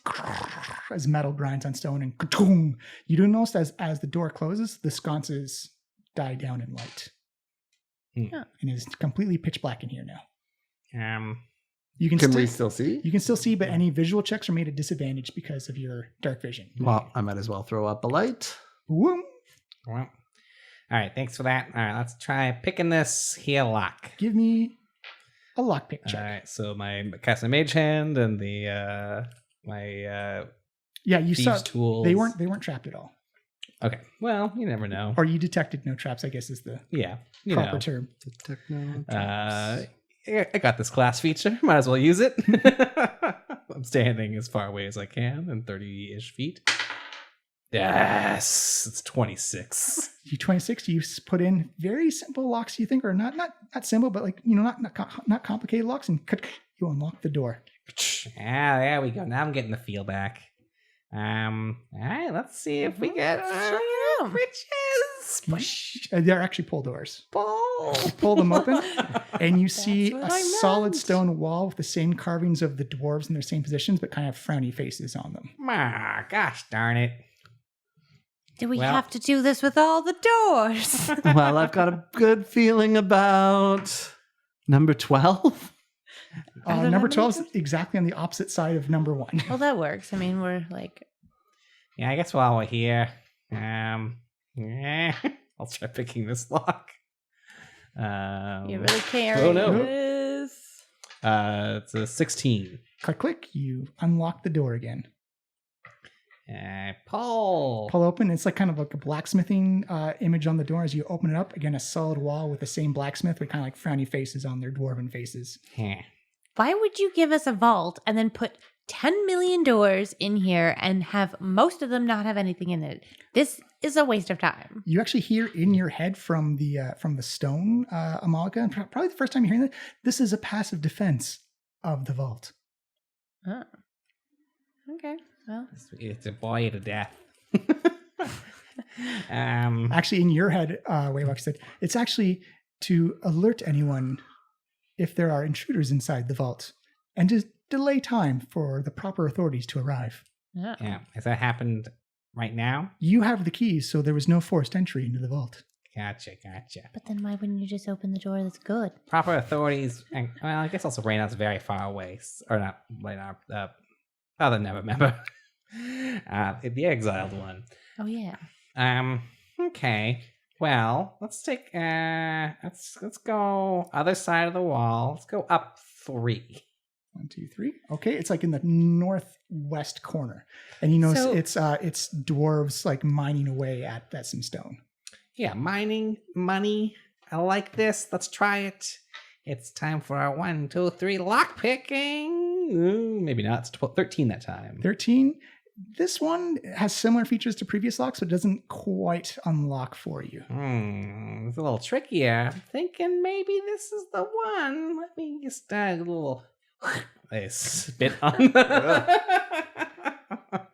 spit on my lockpick, and I'll try one more time. But 14. 14. It's probably that wad of spit on your lockpick that kind of disrupts things a little bit as you feel it just kind of jams up in there. Give me, on this door specifically, give me either an investigation or a perception check. I'll definitely give investigation. There we go. 26. You feel like you can feel kind of like a slight breeze coming from underneath the door. Oh, I think this is definitely it. Yeah, you feel that? You feel that breeze? There's something behind here. I mean, it's adamantium steel. Yeah, The proper term is adamantine. I don't think we can blast our way through this. You can try, but it's exceptionally difficult. Yeah, no. All right. Is it it's a disadvantage try now? And like it's immune to like all magic, so you literally have to like hammer through the door. Ooh. Well, this is up to you. Yeah, let's do it. Let's do it. I'm just trying to, just gotta try this one more time. How do we open these doors legit like then? You have to have the keys. Stone, how did the judge used to open these doors? Oh, this vault was built after the judge passed away. How did anyone open these doors? I believe if you knew the magical phrase to open the door. Okay, so John mentioned that the spell Legend Lore is a part of this thing. If you Legend Lore this door, you might be able to learn the password. Okay. Do you wish to have the Stone of Golor cast Legend Lore? How many times can he do that? I believe he has 3 charges and recharges 1d3 every morning. That's pretty good. Yeah. All right, let's do it. The Stone of Golor, but you see all the eyes open up, and the Stone of Golor was like much like the clone you saw back in the Growlhound Villa, except it's like slick and kind of like a smaller football. So all the eyes kind of like glow like the sickly yellow. And it says, Dagald Neverember built the vault to keep his gold hoard safe. The key to the phrase to open any of the doors is Draconic Azam. Door Draconic Azam. This being the door where the breeze was coming from. The door does not open. Azam. The door then opens. Poop, opens outwards. Why did it open for you? Because I think Draconic is the language. Oh. You see it opens up in kind of like this back chamber, and you actually see the sconces light up at the use of the password. And you see all the sconces in the vault light up as well. So you have like this dim light, but you've still got the bright light from Yosef. As you see, there's a set of stairs that lead in kind of like around like the square room that kind of lead its way up. And on the wall, you can see this beautiful mural. It's this epic battle scene between dwarves and goblins of dwarven cannons and catapults and warriors and griffin riders fighting like these terrible hordes of green goblins that have like arrows and wooden shields. And it looks like the dwarves are just laying waste to this army. It looks incredibly beautiful as you walk into this room. I'm going to need everybody to give me a wisdom save, please. Oh, no. Even including Carl as well. 8 for Carl. Uh-oh. Oh, no. 16. Oh, this is a magical effect. This is a magical effect. Yes, I get advantage on this because I'm a gnome. And 16 for me. Yeah, not much better. That's a 10 in total. I'm going to check to see if Carl's immune to charm real quick. Oh, I can look that up. Oh, he's immune to fire and poison. I have advantage on saving throws against being charmed. Yes. You sure do. So yeah, roll another die. Can't remember if I put it on Carl's thing. Immune I to fire remembered and something. poison. Nice work. Nice work. Oh, well, fuck that dice. Yeah, So we sometimes got advantage is not advantage. So we got I got a 10 in total. got a 10 in total. 16. 16. 16 and Carl 8. 8. Carl and Waywocket, you are entranced by this mural. This is the most beautiful thing you've ever seen. Can you believe this? Just the pure energy of this tableau. Oh my gosh, I could just sit here for the rest of my natural life and yours. In fact, Amalika. that's the effect of the charm spell, is that you refuse to leave this room and just want to sit and look at this. Yeah. We Oh walk my at the treasure? What? Stay on mission? What possible treasure could be better than this painting? Oh my gosh, Yosef. It's so beautiful. I'm stumped, Amalika. I had no idea he was so into dwarves. And Carl was like, no, he's right, boss. This thing is beautiful. Yeah, I sit down cross-legged, just staring at this thing. Oh my God. Carl, you see it too, don't you, buddy? It's something only educated people can I understand. know. You're a cupcake. You've been my favorite since the beginning. Hey, You see, Carl. he kind of reaches out, but they don't break eye contact with the mural. And they just kind of touching hands. What is it? Touching jelly beans. Yes. Can I use Dispel Magic? Absolutely. What do you want to use it on? Can I use it on the mural? Yes. So the way the mechanic works for this is you're going to roll a d20 and add your spell casting modifier. So that's your charisma score. Because it is a magical item. We could also destroy the mural. Oh, I'm very charismatic. Let's hope this is not shitty. Although I'm not so confident. If you're feeling worried, you can use inspiration if you want. That's true. You probably have at least one. I have 3 inspirations still. Yeah, might as well. Okay. Now it's going to be like double ones or something. Oh, it's like 9 plus 15 for 15. 15. You see a monk kind of describe how your magical effects dispel or try to attempt to dispel this mural. So Amalika just like puts her hands out in front of her and kind of pushes them apart, like she's kind of trying to wipe it away. Mm-hmm. So she's just kind of looking forward and scrunching her eyes and just kind of just like spreading her arms to hopefully clear the magic. You see kind of like this pale blue magic with like a bit of like shadow wispiness come up, and it kind of like almost like a washcloth going over the mural. Not even the full mural, just like a section of it. As you see kind of like the brightness and the colors just like dim a little bit, and Waywocket and Carl kind of like blink and they're like, oh, what were we? What was so big about this mural again? Yeah, it's like lost its appeal to me somehow. Yeah, and apparently he's your favorite. What? Carl? Well, everyone loves cupcakes. I mean, yeah, but like more than Fablin. I didn't say that. It was implied. It was implied. Yes, it was implied. He said you were the favorite from the beginning, which is weird because we've only picked him up a couple days ago. Look, I may have been charmed by this mediocre painting at best, and it was a special place. We were connecting on a level that few people ever have. We did make a bond. Yeah, I mean, but it's kind of, I don't know, it feels alien to me now. I don't really understand what I saw in this thing or why I saw it. You know, you can't get mad at some of what they say while they're charmed. That's all I'm saying. Fair enough. But you did also say that you no longer cared about the treasure, so I guess you'll be forsaking your share. No, that's what I'm just saying. Carl, down the hallway. Let's go. All right, so you go winding up the hallway. As you come up and you see that there's 2 ledges on either side of the vault that you look down upon, and you can see 3 crumbling bridges that come across. And as you look across, you see light sconces light up again. Mm-hmm. And you also see adamantine doors at like these little alcoves on the far side of these 3 crumbling bridges. And you also see, as I read this and make sure I got it all right. And you notice that there is a mosaic on the wall that goes all the way down this massive hallway. Essentially, it's the length of the vault.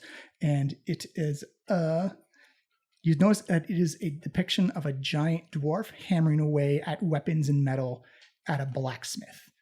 And that where the anvil is, the black anvil is, there's like a bit of a crack in the facade as well. Yeah. Hey, warlike. I didn't know that the Never members were so into dwarves and their thing. Anyway, Azam. You are you have to cross the bridge to say it to and you do notice that the northernmost bridge looks mostly intact. The middle bridge has about a 10-foot gap between the two two areas, and the southernmost bridge looks the most intact. And you do take an estimate that you're about 60 feet above the the vault floor. I have a better idea. Carl, fly across each of these bridges, say Azam to each of these doors, and we'll see what we see. Oh, sure thing. So which one do you want me to start? Top one, middle one, or bottom one? Top one. Top one. He flies over. He says, Azam! And you see the doors open up. Where are you all standing, by the way? I guess in the mid. I guess like, can we line up to like across from it? Yeah. Well, he does. Yeah. So I guess let's line up so that we can see as much as we can see. Perfect. He says Azam, and he says, okay, there is a 10-foot tall statue in here. It's like looks like a dwarf wielding a battle axe, and there's like an adamantine trap door with like a ring on the bottom of it. Kind of like remember Trollskull Manor that leads down to the basement? Looks like that. Yeah. But made of adamantine. Seems promising, Carl, but go down to the middle door and do that Shazam or whatever that was. You see him fly over. Azam. Yeah. You see him fly over and say, Azam, as you see the doors open up. And that's when you hear like this bubbling and gurgling sound as from the crack behind you in the facade, you see like this black ooze come pouring out from the anvil.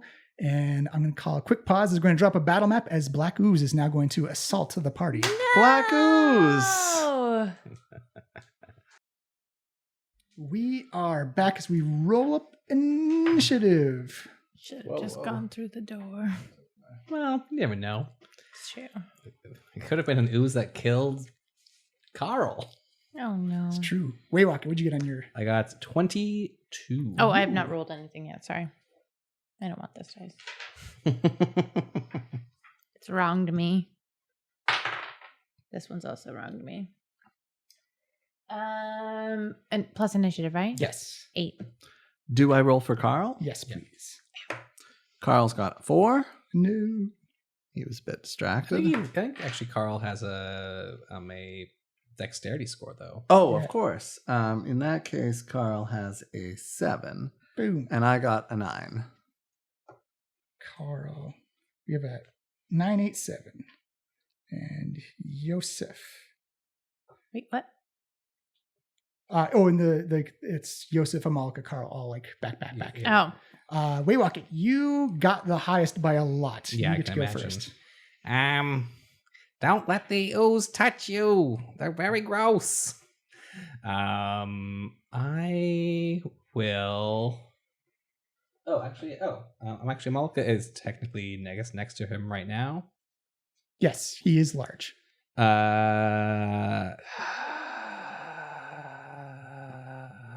Is he gonna damage my super magical sword? Only one way to find out. I don't like that way. It's kind of just like, it's almost like an oil sludge. It's kind of like stands up. And it's got about like, it's not humanoid, but you see like it's just like dripping off like little bits, and it's kind of like little bits of like vapor and steam or some type of smoke hits as it hits the stone floor beneath it. Okay, so it doesn't look corrosive. Oh, it definitely does look corrosive. Oh, it's yeah. corrosive?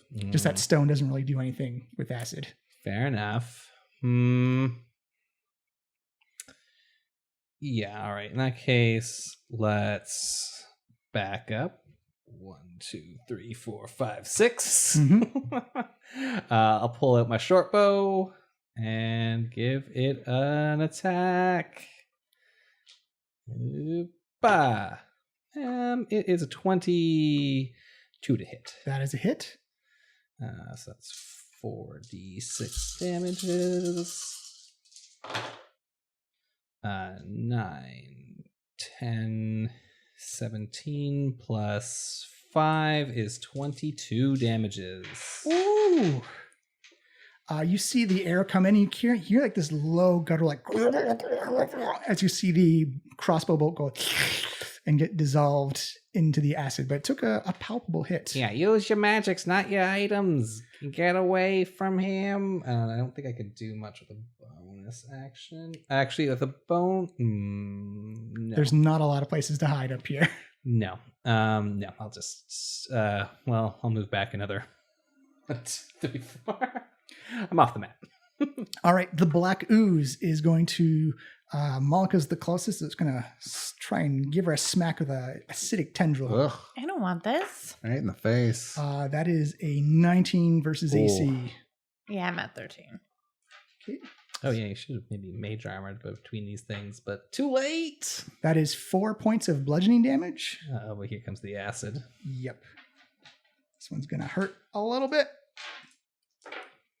Oh, not too bad. That's 10. I swear to God, if you say like 29. 12 points of acid damage. Okay. Woohoo! That's still. It comes down like, psh. Are you wearing any armor? Not yet. Okay, you're fine.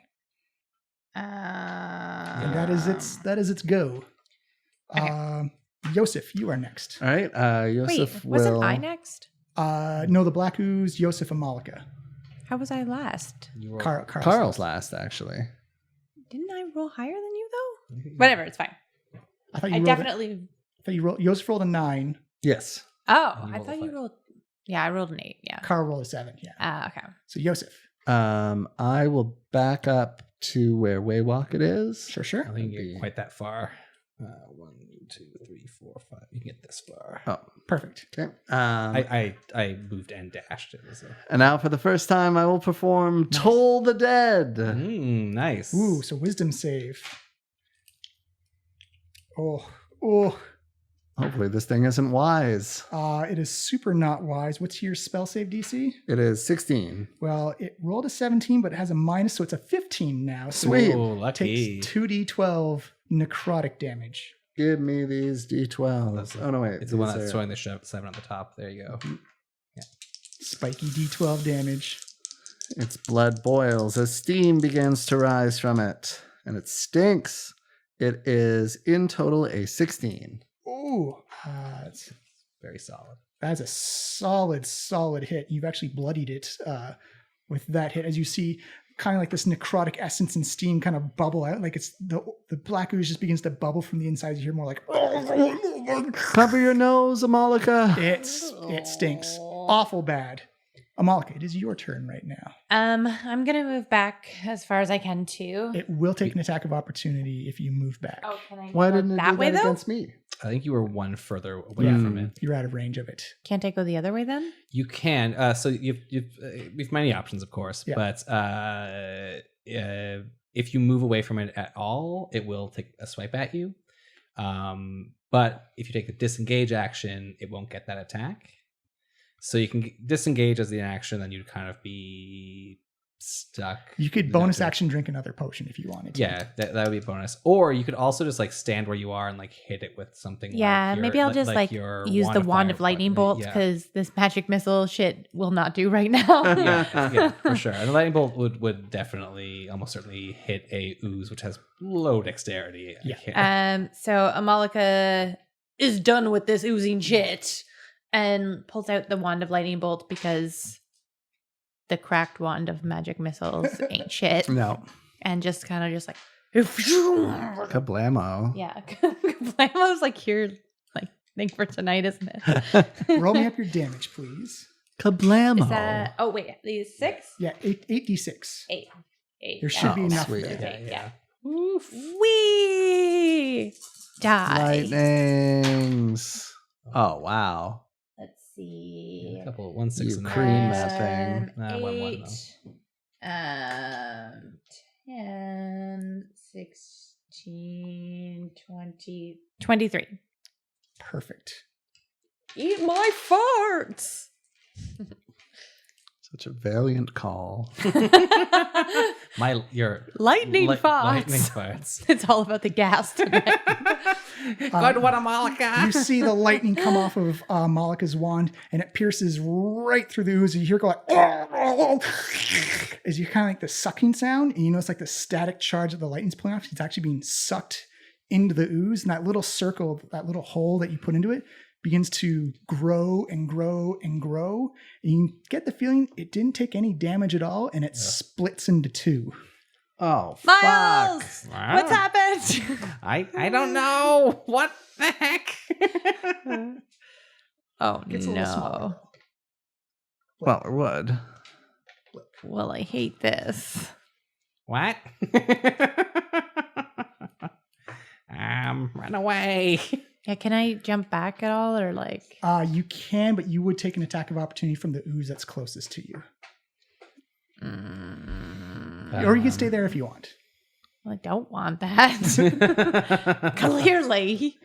But I also don't want to be hit with stuff. Well, there's 2 oozes now that can now hit twice. I don't know if that was because of the magic or because this is what happens when it dies. Although I don't know, maybe you killed it.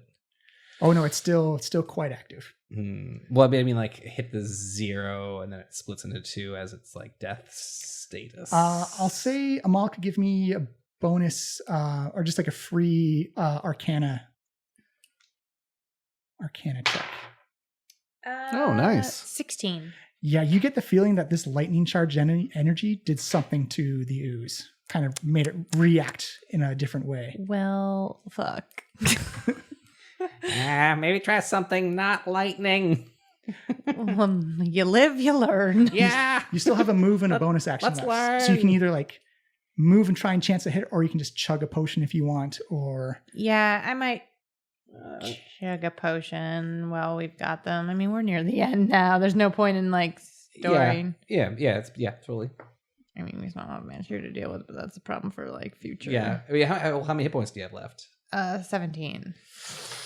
Yeah, maybe. Yeah, I don't know. It's hard to say. 5,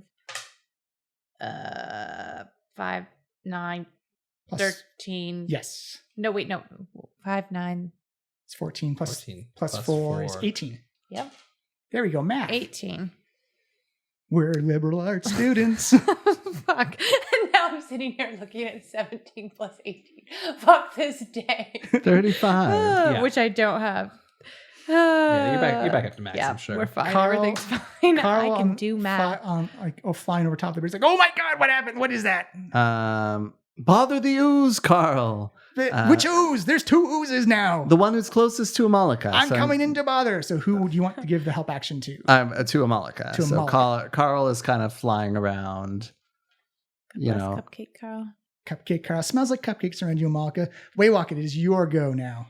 Back to the top of the order. Yeah, I'll hit the ooze that is adjacent to Amalika and... Do it up. What's his name? Carl. My favorite. Ooh, no. Ooze, no. Ooze, no. It's a 13 to hit. Ooh. That's still a hit. Oh, wow. Damn. You ooze, you lose. The puns. Yeah, we should try to get as much as we can out of this. True. That is only 19 damage that time. You send another crossbow bolt in. You hear kind of like gurgling as you kind of notice it's starting to lose consistency. For those who've been listening for a while, you've officially hawked the rats. It's actually a short bow, little bow actually, because it does less damage. What's you than a crossbow. hawked? Hawking is when you get it down to 1 hit point. Oh. But does not look good. After that is the black ooze. Oh no, I'm gonna die. One is going to attack it on Amalika. That is a 15 to hit. Yeah. Yeah. For 4 bludgeoning damage. Ah. And the acid. Be safe, Amalika.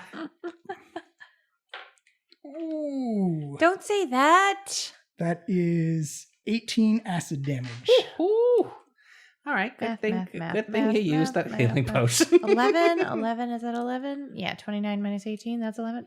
Fuck, you guys. Math is hard when you're tired or when you're a writer and don't use it a whole lot. But The D6 ooze is going to move up towards Yosef. This one here? Yeah. How many feet does he have to go? It gets to move 30. 1, 2, 3, 4, 5, 6. It is one. Unless it's a reach of 10, it does not get to hit. It does not, so it'll dash right next to Yosef. Blap. So now if I try to run away from it, I'll get hurt. Correct. And that was that. Yosef, it is your turn. As you see this ooze, actually, you notice it kind of sticks to the side of the wall, and it's like these little tendrils pulling itself along, like very much like a venom suit, like. Eddie. Get away, you're gross. Eldritch Blast. That's at a disadvantage because it's right adjacent to you if you want to do that. But you could attack the one that's further away. He's still adjacent to a hostile creature. Oh, okay. It's any hostile creature that you're adjacent to. So what does that mean? You roll 2d20 and take the lowest. It does have a super low AC though. Yeah, I hit it. I'm going to do it. Okay. Eldritch Blast number 1. To the face. It is it's still a 14. Oh yeah, that's a hit. And now it's a hit for 15. Ooh.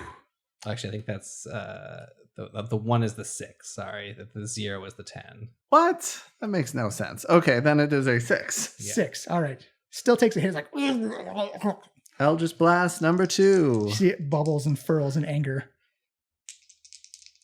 Silvery blast come out from you. Oh no, it's a 1 on that one. Oh, as you see it kind of like learning just kind of fluidly moves out of the way of the second Eldritch Blast as you punch a hole or punch a big part of rock off the mosaic behind you.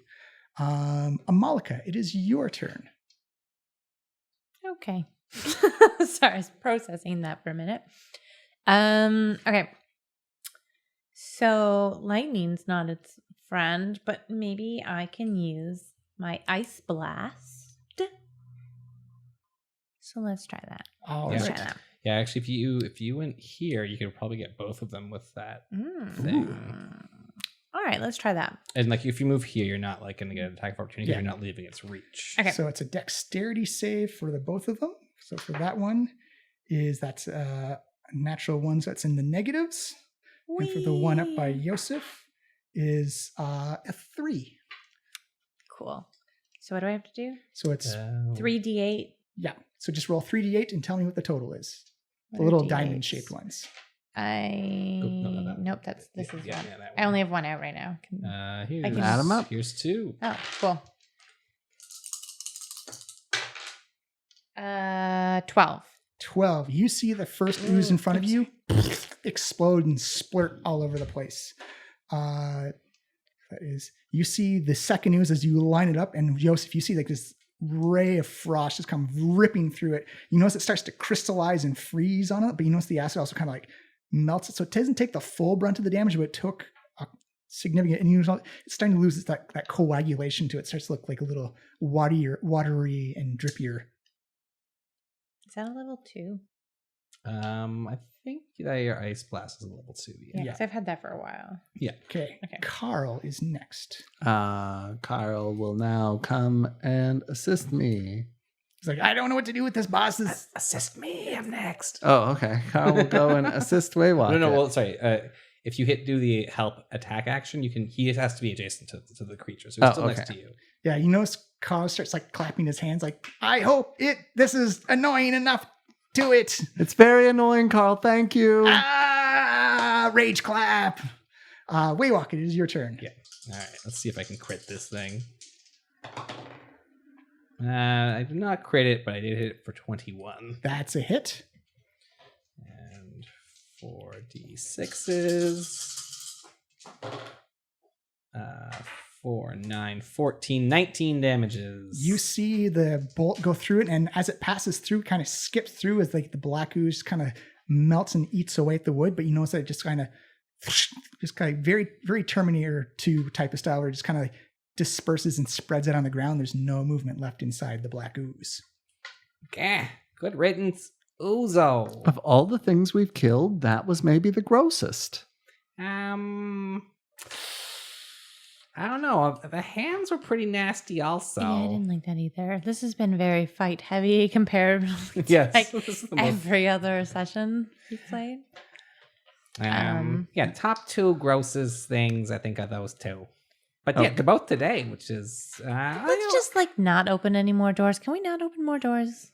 Where does Hako rank in the gross meter? Because he's like gross morally, but not gross physically. I think he's gross sexually. You know what I mean? You know, no, I don't know. It's just gross, but it's almost so gross that you want to have sex with it. Yeah, that's not a fetish. That's your weird cult thing, I think. Yeah, they've done something to you. Literally. Like also your parents. Can we stop talking about my parents? It feels like that's all we want to talk about when we're on like the cusp of treasure. And speaking of which, I say we not try the bottom door based on that scenario. Actually, wholeheartedly agree. I just said that literally what's on like 30 seconds ago. What's on the other side of this one before we got attacked? Carl flies over and says, this is a weird looking room. It's got like 4 suits of rusted armor, and there's like some like dwarven writing into one of the walls. I can't read it. I don't. Can I look through Carl's eyes? Absolutely. I will look through Carl's eyes and now read the writing. Oh, because of your invocation. Yeah. It just transfers into your favorite language. As it reads in Dwarvish, it says, "A secret never told will part Dumathanian's lips." Who's Mathonian? Stone? Who's Mathonian? Dumathanian is an ancient dwarven god of creative arts and blacksmithing. A secret never told will never part through. Oh, sorry. Wrong room. So the dwarven god of secrets. Oh. So, wait, he wants secrets. Well, I'm an open But book. that's what it says. A secret never told will never part through. A secret never told will part never. Sorry, one more time. A secret never told will part Dumathanian's lips. Stone, is that statue in the top room? It's in the middle room. Yeah. It's one right across. No, but I mean, like, so we've already opened one door, which was the top door. It's the middle bridge. Yeah. Right, which contains the 4 suits of armor. And also a statue, though. The statue is the southern room. Okay. Wait, I'm confused. Yeah, I think we maybe got confused there, John. So we opened. I thought we opened the top door and like the middle door, and there's one door still closed. There's one door still closed. So the bottom door that you opened up just had a dwarf a dwarven statue and the adamantine door with the ring at the bottom. Yeah. This room just contains 4 suits of dwarven armor with no helmets and the carving in the wall. Mm-hmm. Okay, so the one right across from us now has this. So the dwarf statue in the original room, is that the god that we're talking about? Carl doesn't know, unless you want him to do a religion check. No, I'm asking the stone actually. Oh, the stone. The stone does not know the identity of the statue of the dwarf. I've never seen this visage. It has no religious context to you at all. And you would also know your vision. There's no sacred runes or scrawlings on it either. Mm-hmm. Well, there's one more open sesame. I think we should open that sesame.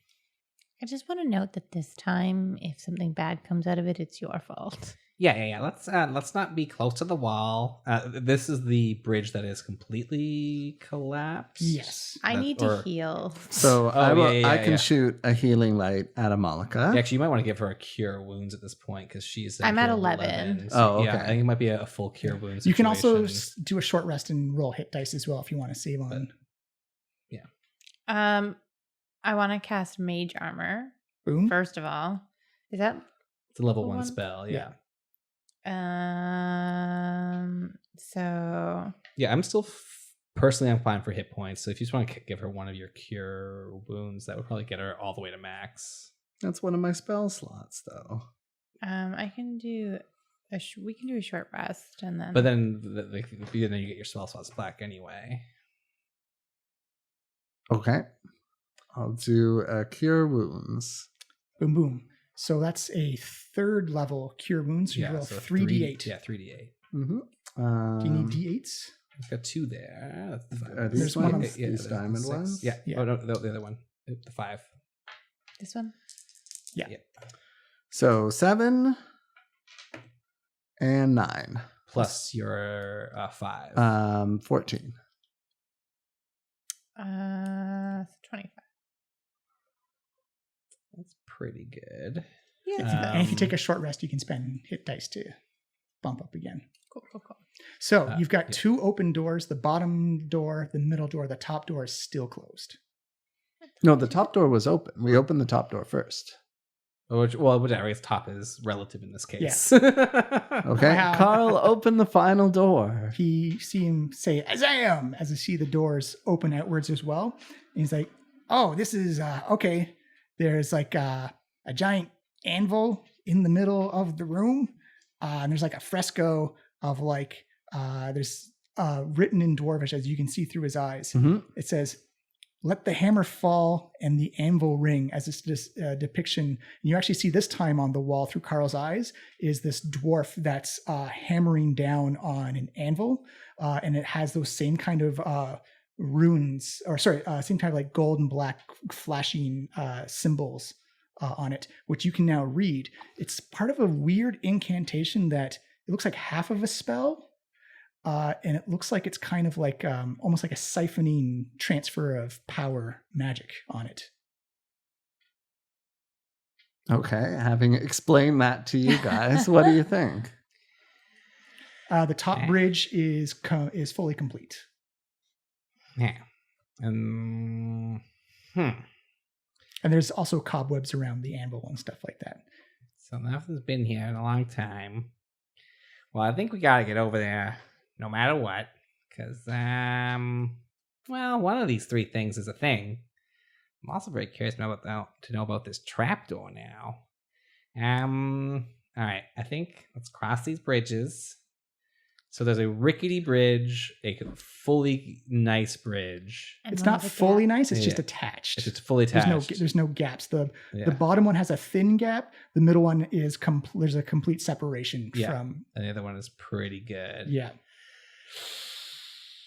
I mean, Yosef, you could throw away walking. It's true, you could. I don't trust any of your strengths. It looks like it's a 5-foot gap between the two. 5 feet? Yeah. I never remember what the rules on jumping are here. If you take a running long jump and you go move at least 10 feet, you can jump triple your strength score. Triple your strength score. So in my case, I could jump 24 feet. Is it the? Oh wait, sorry. I'm thinking the ring of jumping. Yeah, sorry. You can leap your strength score round up. So I could jump 10 feet. Yes, and it's a 10-foot gap. It's a 10-foot gap. So you could make it.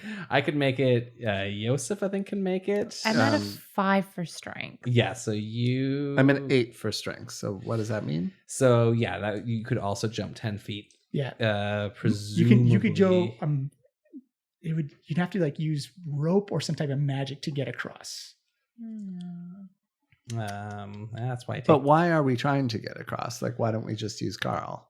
Well, because we can't get. There's only so much we can do with Carl. Yeah, and like if we're gonna go down into like the trapdoor, for example, I don't think Carl can lift that. Well, can't they jump first and then I jump last and then they catch me?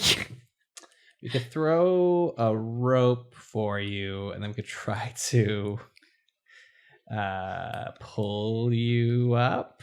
You could also try doing there is one in theory nice bridge that we super don't trust because we've played too many games. Yeah, I don't want this bridge. This bridge is full of lies, and it is either going to collapse or it's full of villainy. But there's the thin one. The thin one might be fine. Thin one's at the bottom. That's with the trapdoor, the adamantine trapdoor. Let's go to that one. The really nice bridge is the anvil with like the religious scripture that Yosef usually sees. Well, that's okay. A cult door, so no one wants that. So maybe Yosef. Yeah, one at a time, obviously. Carl, can you? You're trying to tell me here. What can you do? Can you? Oh, maybe. Well, I don't know if I have. Carl can do a lot. So I got some rope. I have a hammer and a crowbar. All right. How about, can we say there's like I'm going to tie the rope to the crowbar. Okay. In some various way. I'm going to pass him the hammer. Okay. Like, can you put this in on the other side, hammer it in good, then lead the rope back to us? Sure thing. Which bridge do you want to do this on? The middle, top, middle, or bottom? Let's do this on the The one that is complete, but still has that small, like the. It's coming apart. Like a 5-foot gap that you can walk on, or whatever. That'd be the bottom one. Yeah, the bottom one. So he flies down. He kind of like wedges it through the kind of like the gap that the open doors have caused. You're like clang, clang, clang, clang. It's like, all right, and you notice it reaches out about 3/4 of the way across the bridge. All right, that should be enough. All right, one at a time. I'm gonna go first, and then I'm gonna hold on to this rope, and I'll throw it back to you when I'm across. Yeah. You go walking over. You hear the stone creak and it wobbles a little bit, but it stays true. Okay. It's like a couple little pebbles kick down. You hear like the clacking and tapping of pebbles hitting the floor downstairs. Okay. That worked out. Slow and slow. Good news, none of us are wearing heavy armor, so let's hope it goes well. So I toss the rope to who's. I think I can't jump as far, so if it collapses, you can jump farther. Yeah. So you're going next. Yes. All right. You see Amalka grab on the rope and begin to pull herself along. Elves are light and fancy, have a whole bunch of finesse. Not even a pebble comes off as Amalka crosses over. Yeah. So fancy. That's me. And for Yosef. I will do it. You grab on the rope as well. And as you come across, again, it's much like Waywalk It, where you hear kind of like this creaking and moaning of stone and kind of wobbles beneath your feet. A little bit like a piece of mortar and stone come just tumbling down a little bit, but you make your way across just fine. All right. I pull out the crowbar. So now that we're in the room, is there anything? Wait, can I turn on use detect magic too, just in case? Absolutely. So much like the doors downstairs, that adamantine trapdoor kind of gives you like a void, but that 10-foot tall statue with the dwarf of the battle axe lights up with evocation magic and divination magic. And evocation is like damaging magic, and evocation is damaging magic, and divination is like sensory awareness magic. Or I'm gonna tell you guys this. Yeah. Okay. Whoa. Weird. All right, and the clues we read were one has about passing secrets. A and secret the other one never says let the told. hammer go down. That was the top room. That was Yeah. Let the hammer fall and the anvil ring. And the room below that was a secret never before told will part Dumathanian's lips. Dumathanian being the god of dwarven secrets. There's just a statue somewhere doing smoochy lips. No smoochy Maybe lips. it's like, ooh, no. But like really cutely, like no. like a really like cheesecakey pinup pose. And He's doing like a Betty Page face. the top room had an anvil with a fresco of a dwarf hammering down on an anvil. The middle room had 4 rusted suits of dwarven armor. And this one has the trapdoor and the 10-foot statue of a dwarven warrior with a battle axe. Huh. Should we tell it a secret? If you got one, I'm kind of like an open book. And you're in the bottom room right now. And this is the bottom one is the one The with trapdoor and the 10-foot statue. And the 10-foot statue, and the statue has magic on it. Yeah, divination and evocation. Well, I feel like this trapdoor is a literal trap now.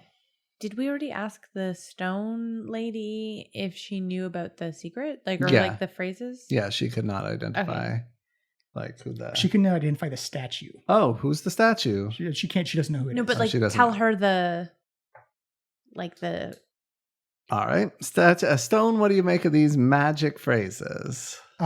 She says, well, from my recesses of knowledge, I do know that Dumathanian is the dwarven god of secrets, and he loves to collect them. so Same as. Mhm. All right. All right. Well, okay. All right. A secret never told. Well, I do. Okay. I'm not. There's something I haven't quite revealed to you guys. So wait. So which one do we think is this god here? So the statue looks like She can't identify it. can't identify it, and then the other room has an anvil and the guy. Yeah, that's the top room. In the middle room has the 4 suits of armor. Well, And you're currently in the 10-foot statue room. all right. Well, you guys better have some backup secrets in case this doesn't go well. All right. I've never told my good friends that I was once falsely imprisoned for a weird scheme where I bought from what I thought was a legitimate wholesaler, turned out to be a counterfeiter, went to jail, and that's where I met my good buddy, Alvin. Alvin's a criminal? No, he was also falsely imprisoned, actually. Oh, okay. Well, legally, he's a criminal. It turns out that we were what each other needed to figure out what the whole thing was. Oh, And that's why we have a life bond that will never be broken. Yeah, So no, nice. he's the reason why I'm alive today. It's very important to me. Nothing happens. Well, now you know that. So I hope you're both happy. I mean, I feel like we're closer now. Thanks, yeah. Maybe it was a secret never told to anyone. Yeah, I guess, Alvin knows that one. That's true. But you guys didn't know it. Statue? I've always found it obvious that the forefathers killed my parents, but I was never really sure what to do about it. There's no reaction in the room. Well, Okay, so this is not the secret room. Yeah, maybe. Yeah, that was a pretty juicy one. no one knows that. Yeah. That's well, we'll unpack that more later today. All right. Malika, you better have a secret if we go to a different room. Oh, I will All right, so work on my backstory. you exit the statue room. Are you bringing the rope with you? Yeah, I have unpacked the rope. Did we? So we didn't learn anything else from the statue? Nope. Statue had no reactions whatsoever. Could be a different. If you had the reaction a statue would normally give. Standard reaction. Let's go to the fresco room. The fresco room. You head up there. This is the bridge is complete there. Do you want to do your same? Oh, can we not connect to? No, they're separate. They're separate Yeah. rooms. Oh, I didn't get that. Sorry, that's my bad. It's a 15-foot jump if you want to try. Nope. That I can't quite get. And then the other room is the one that has a perfectly fine bridge. And that's the one top The one top one has a connected bridge. Yeah. The middle one has a broken bridge. right. And the one with the fine bridge, what room connects to that one again? The statue room that you were just in. Oh. That was right. the best connected bridge. Best connected bridge, right. And then there's a 10-foot gap and a 15-foot gap one. A 10-foot gap, and then the one at the top is still connected. It's Right. The connection doesn't look as solid as the one at the bottom. Oh, okay. Sorry, I thought that was okay. Can we pause for a minute? So yeah, if you want to roll hit dice, you can get Sure. hit points back. Are we doing a short rest? Then? Yeah. You can also. But give I'm that- also going to attune to the thing while we do that. So I'm going to do a hit dice. And 6. Do I get that many back? Yeah, So plus you your get 6 cost. plus your cons. So Whatever, it's fine. That just brings me up to the max. Perfect. I will do that too. Well, yeah. Or you could also just do cure wounds on yourself. Oh, before then I go into a rest. Okay. Yeah. And that way you get your And Short what's rest. cure wounds again? 3d8 plus your plus 5. Okay, so I picked up 7 from that. So Amalika, your stats are going to change a little bit. Yeah, I'm smart now. Yeah. I like that it's like, it has no effect on you if your intelligence is already 19 or higher. And I'm like, that's cute. That's cute. Yeah. I mean, That's cute. Okay. Yeah, so- Waywalker already has an intelligence of 18, so it wasn't really worth it for her. Now I'm smarter than you. So now all your intelligence rolls have a +4 to them. Yeah. So, like, for example, your yeah. Arcana now goes from like being Should be a +2 to +7. I'm back up to full health. I'm not a dummy for Nope. now. Okay. Yeah. Okay. All right. So you've taken your short rest. You've taken some time. You have the 4 statues room and the anvil room with the fresco in it too. All right. I think the fresco room is our best bet. We can easily make this anvil ring. So I think, let's do the rope trick again. Yep. Go over one at a time on this rickety bridge, very slow. And you have the routine down. None of you weigh over 200 pounds, so you are good to go. All right. You do notice like it does creak and crumble a little bit, a little more so than the southern most bridge, but you make it over just fine. Okay.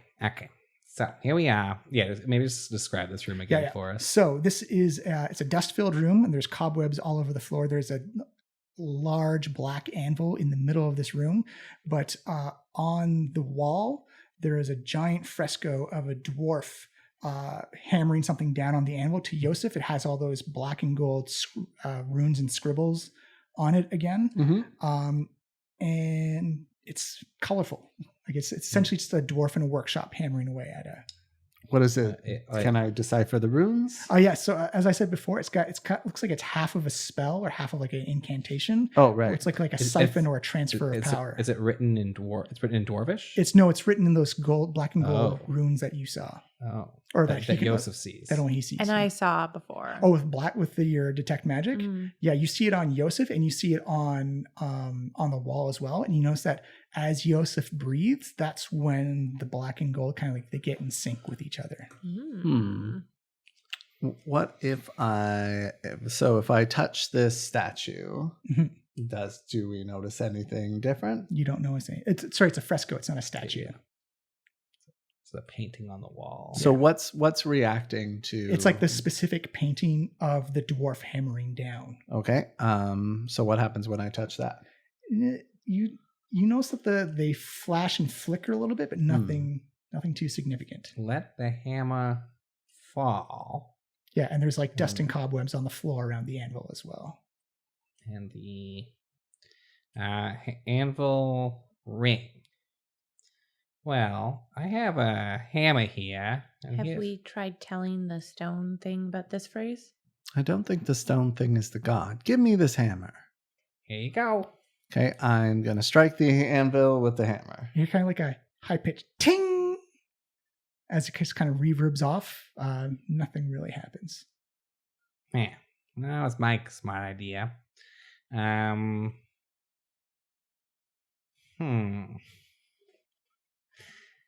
Secrets. And the dwarvish runes read, let hearts be lifted. Or sorry, let the hammer fall and the anvil ring. Yep. Hammer fall and the anvil ring. So the hammer. I cast. Oh, sorry, your detect magic. Yeah. The hammer has abjuration magic on it. It lights up. Like I keep remembering you detect magic when it lights up. Abjuration, like defensive, protective magic. Oh. It is defensive magic. Let the hammer fall. And the anvil ring. Well, I have a very permanent idea. Do you want to try it? Yes. We're going to cut out this hammer and we're going to put it on that anvil. Fair enough. All right. So I pull out my dagger. Yeah. Do I have to get boosted up to get a high enough? A little bit, yeah. You need a little bit of boost. All right, let me stand on your shoulders here. And then giving it kind of a wide berth. As you put the dagger in, you notice that there's a little fine layer of dust, and you notice that there's actually an outline around the hammer. Ah, wait, yeah. So I pull it around, and then it says there's a cut here line. It actually just looks like if someone placed a hammer into the wall. Oh. Does any hammer work? I grab my hammer and put it in there. No, it's like there's a hammer in the cut. You just have to pull it out. Okay, sorry. Yeah, so I pull out the hammer. And it's really heavy, but you pull out this massive smithing dwarven hammer. Holy moly! All right, Waywocket, let the hammer fall, and I toss Waywocket and the hammer at this. So you hear Waywocket drop the hammer down. You hear this giant ka-tong, and you see all the dust lift off of the ground. The cobwebs get blown away, and everyone gains 10 temporary hit points. Whoa. It's not usually what happens when I'm exposed to dust.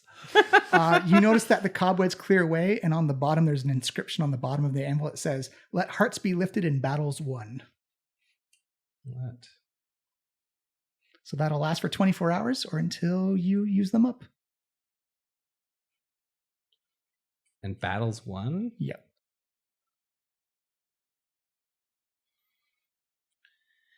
I'm starting to see a little bit of a pattern in Nevermember's design scheme here. It seems to be a system of 3s. There was 3 items to get in here. There's 3 of these rooms. I feel like we've did it here. We got one down. So what do the other ones mean now? So did we have everything we needed to solve that puzzle in that room? For this one, as a DM, I'll say, yeah, you figured this one out. Mm-hmm. So what room haven't we been in yet? The middle one with the 4 suits of armor. Well, might as well go check that one out using our rope technique. You can actually, because there's actually a 10-foot gap between the two. If we're up, how much is between the 2 bridges? 10 feet. Between... Oh, for going north to south, 15 feet. Okay, 15 feet here. And there's no you couldn't be shimmy across Nathan Drake style. It's well cut, so it'd be disadvantaged to climb unless you have climbing tools. I have cartographer's tools. Actually, give me an intelligence check, Amalika. Okay. So smart. Because you're smarty smart now. Cool beans. Fuck off. Wow. It's not natural intelligence. What am I doing? It's straight up intelligence. So it's a +4. Yeah, it's 6. Yep. I'm sorry. I'm just. You know what? hated. I'll 6. I'll say because of the new band, you make the math pretty quick. 50 feet of rope, 15-foot gap, and all the doors are open. You could probably make yourself a pretty nifty swing. Ooh. What up, guys? Have you really crunched the numbers there, Malika? I think it sounds fun. I have a headband of superior intelligence. So. Well, I'm a little intimidated about that, but if let's do it. So you want you can use the same setup as you had with getting the rope across. Sure. And Carl goes over, tank, wedges it in the door. And he flies it back over. You see kind of like this rope just dangling off the side. I mean, Carl could try this out first if you really wanted. Carl can fly, though. Yeah, it's Carl really can fly. Not a good... Yeah, but that's if it goes bad. All right, Malika, if I die, Yosef gets my stuff. That's terrible. What about Alvin and Fablin? He's going to eat Fablin. They're clearly already dead if I don't solve this. All right, Yosef. Well, they're definitely extra dead if you give them to Yosef. I didn't say I wanted to eat Fablin. I just said that someone should. Case in point. All right, let's Waywalk it with this not so bad acrobatic score. We'll take this first. You go. can swing across just fine. It's going whap. You're about 10 feet below the ledge of the crypt. Just give me a basic strength athletics check. Oh. Difficulty 10. Well, that's inspo if you got it. I don't know if I do If or not. essentially, if you fail, you're still making progress up. Sure. Wow. It's a literal 0. So you see Waywalk, it's kind of scramble on his feet. All right. You can try it again. It's not a panic yet. It's just not. My math was solid. I believe I know this because I'm smart now. I believe you. It's an 11. Yeah, you climb your way up and you scamper up to the top. I told you. You see Carl fly the rope over to whoever else wants to. I'll take it. Yosef, you can swing over and you can go bap. You stop with your feet rappel style. Again, you're 10 feet below the ledge. It's a strength athletics check to climb up the rope. Mm-hmm. Yeah. It's only a 4. 4, yeah. You kind of, much like Waywalk, you're trying to find a purchase on the side of the ledge. So you try and scramble up. Carl's like, do you need any help, boss? I mean... Yeah, Carl can give you a little boost okay. push. Yeah, Carl can push my butt. So you can roll with advantage this time. Okay. Oh yeah, I should do this for all of us. It's a 15. Oh no, it's a 14 this time. Easily poop, just gets underneath your butt and kind of hear this little flight sound of cupcakes like pushing you up, and boop, Yosef lands on the side of the ledge. And Carl comes and flies over to Amalika and he says, "Do you need me to help you as well?" Yes, please. All right, you go swinging over. Bap. Feet stop to fall. Oh yeah! Oh wow! So successful. What is it? Plus Minus, actually, in this case. Wait, isn't it acrobatics? No, it's strength athletics. Oh. You're good though. You know what? Fine. It's an 18 and then whatever. Minus 3 something.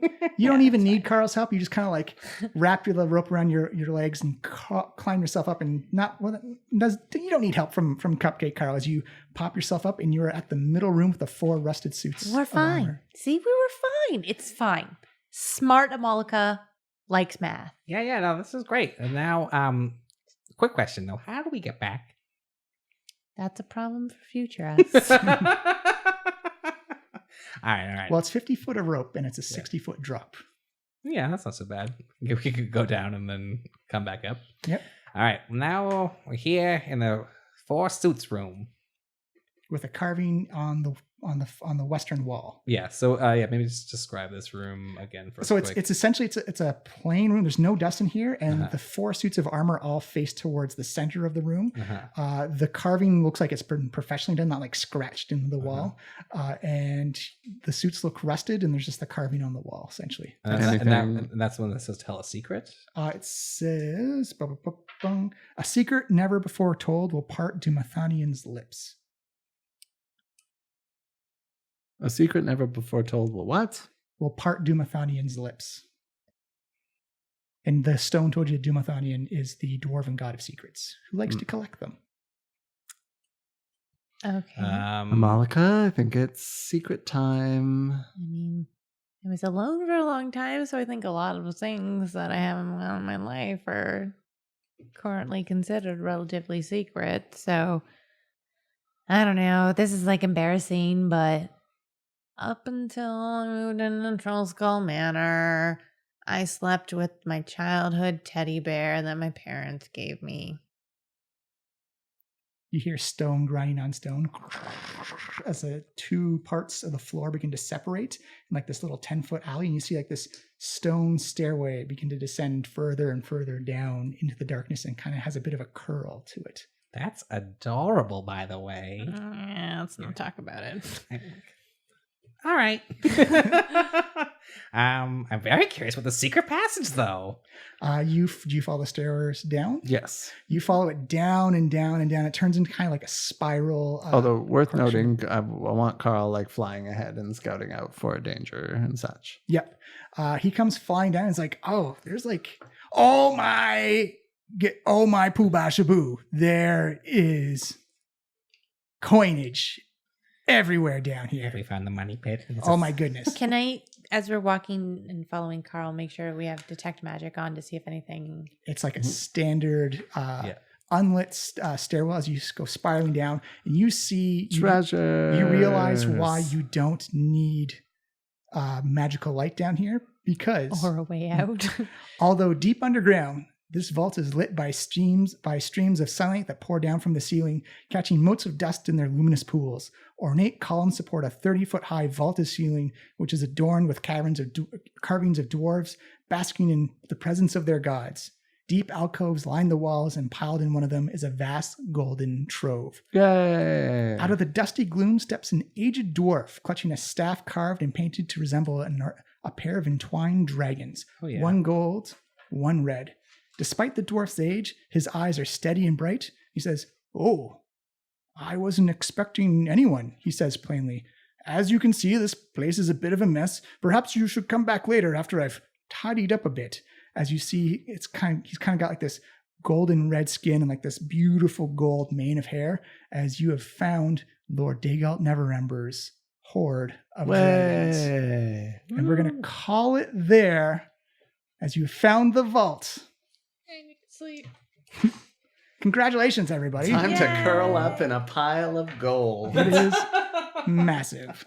Scrooge McDuck. Yeah, we can really Scrooge McDuck around in here.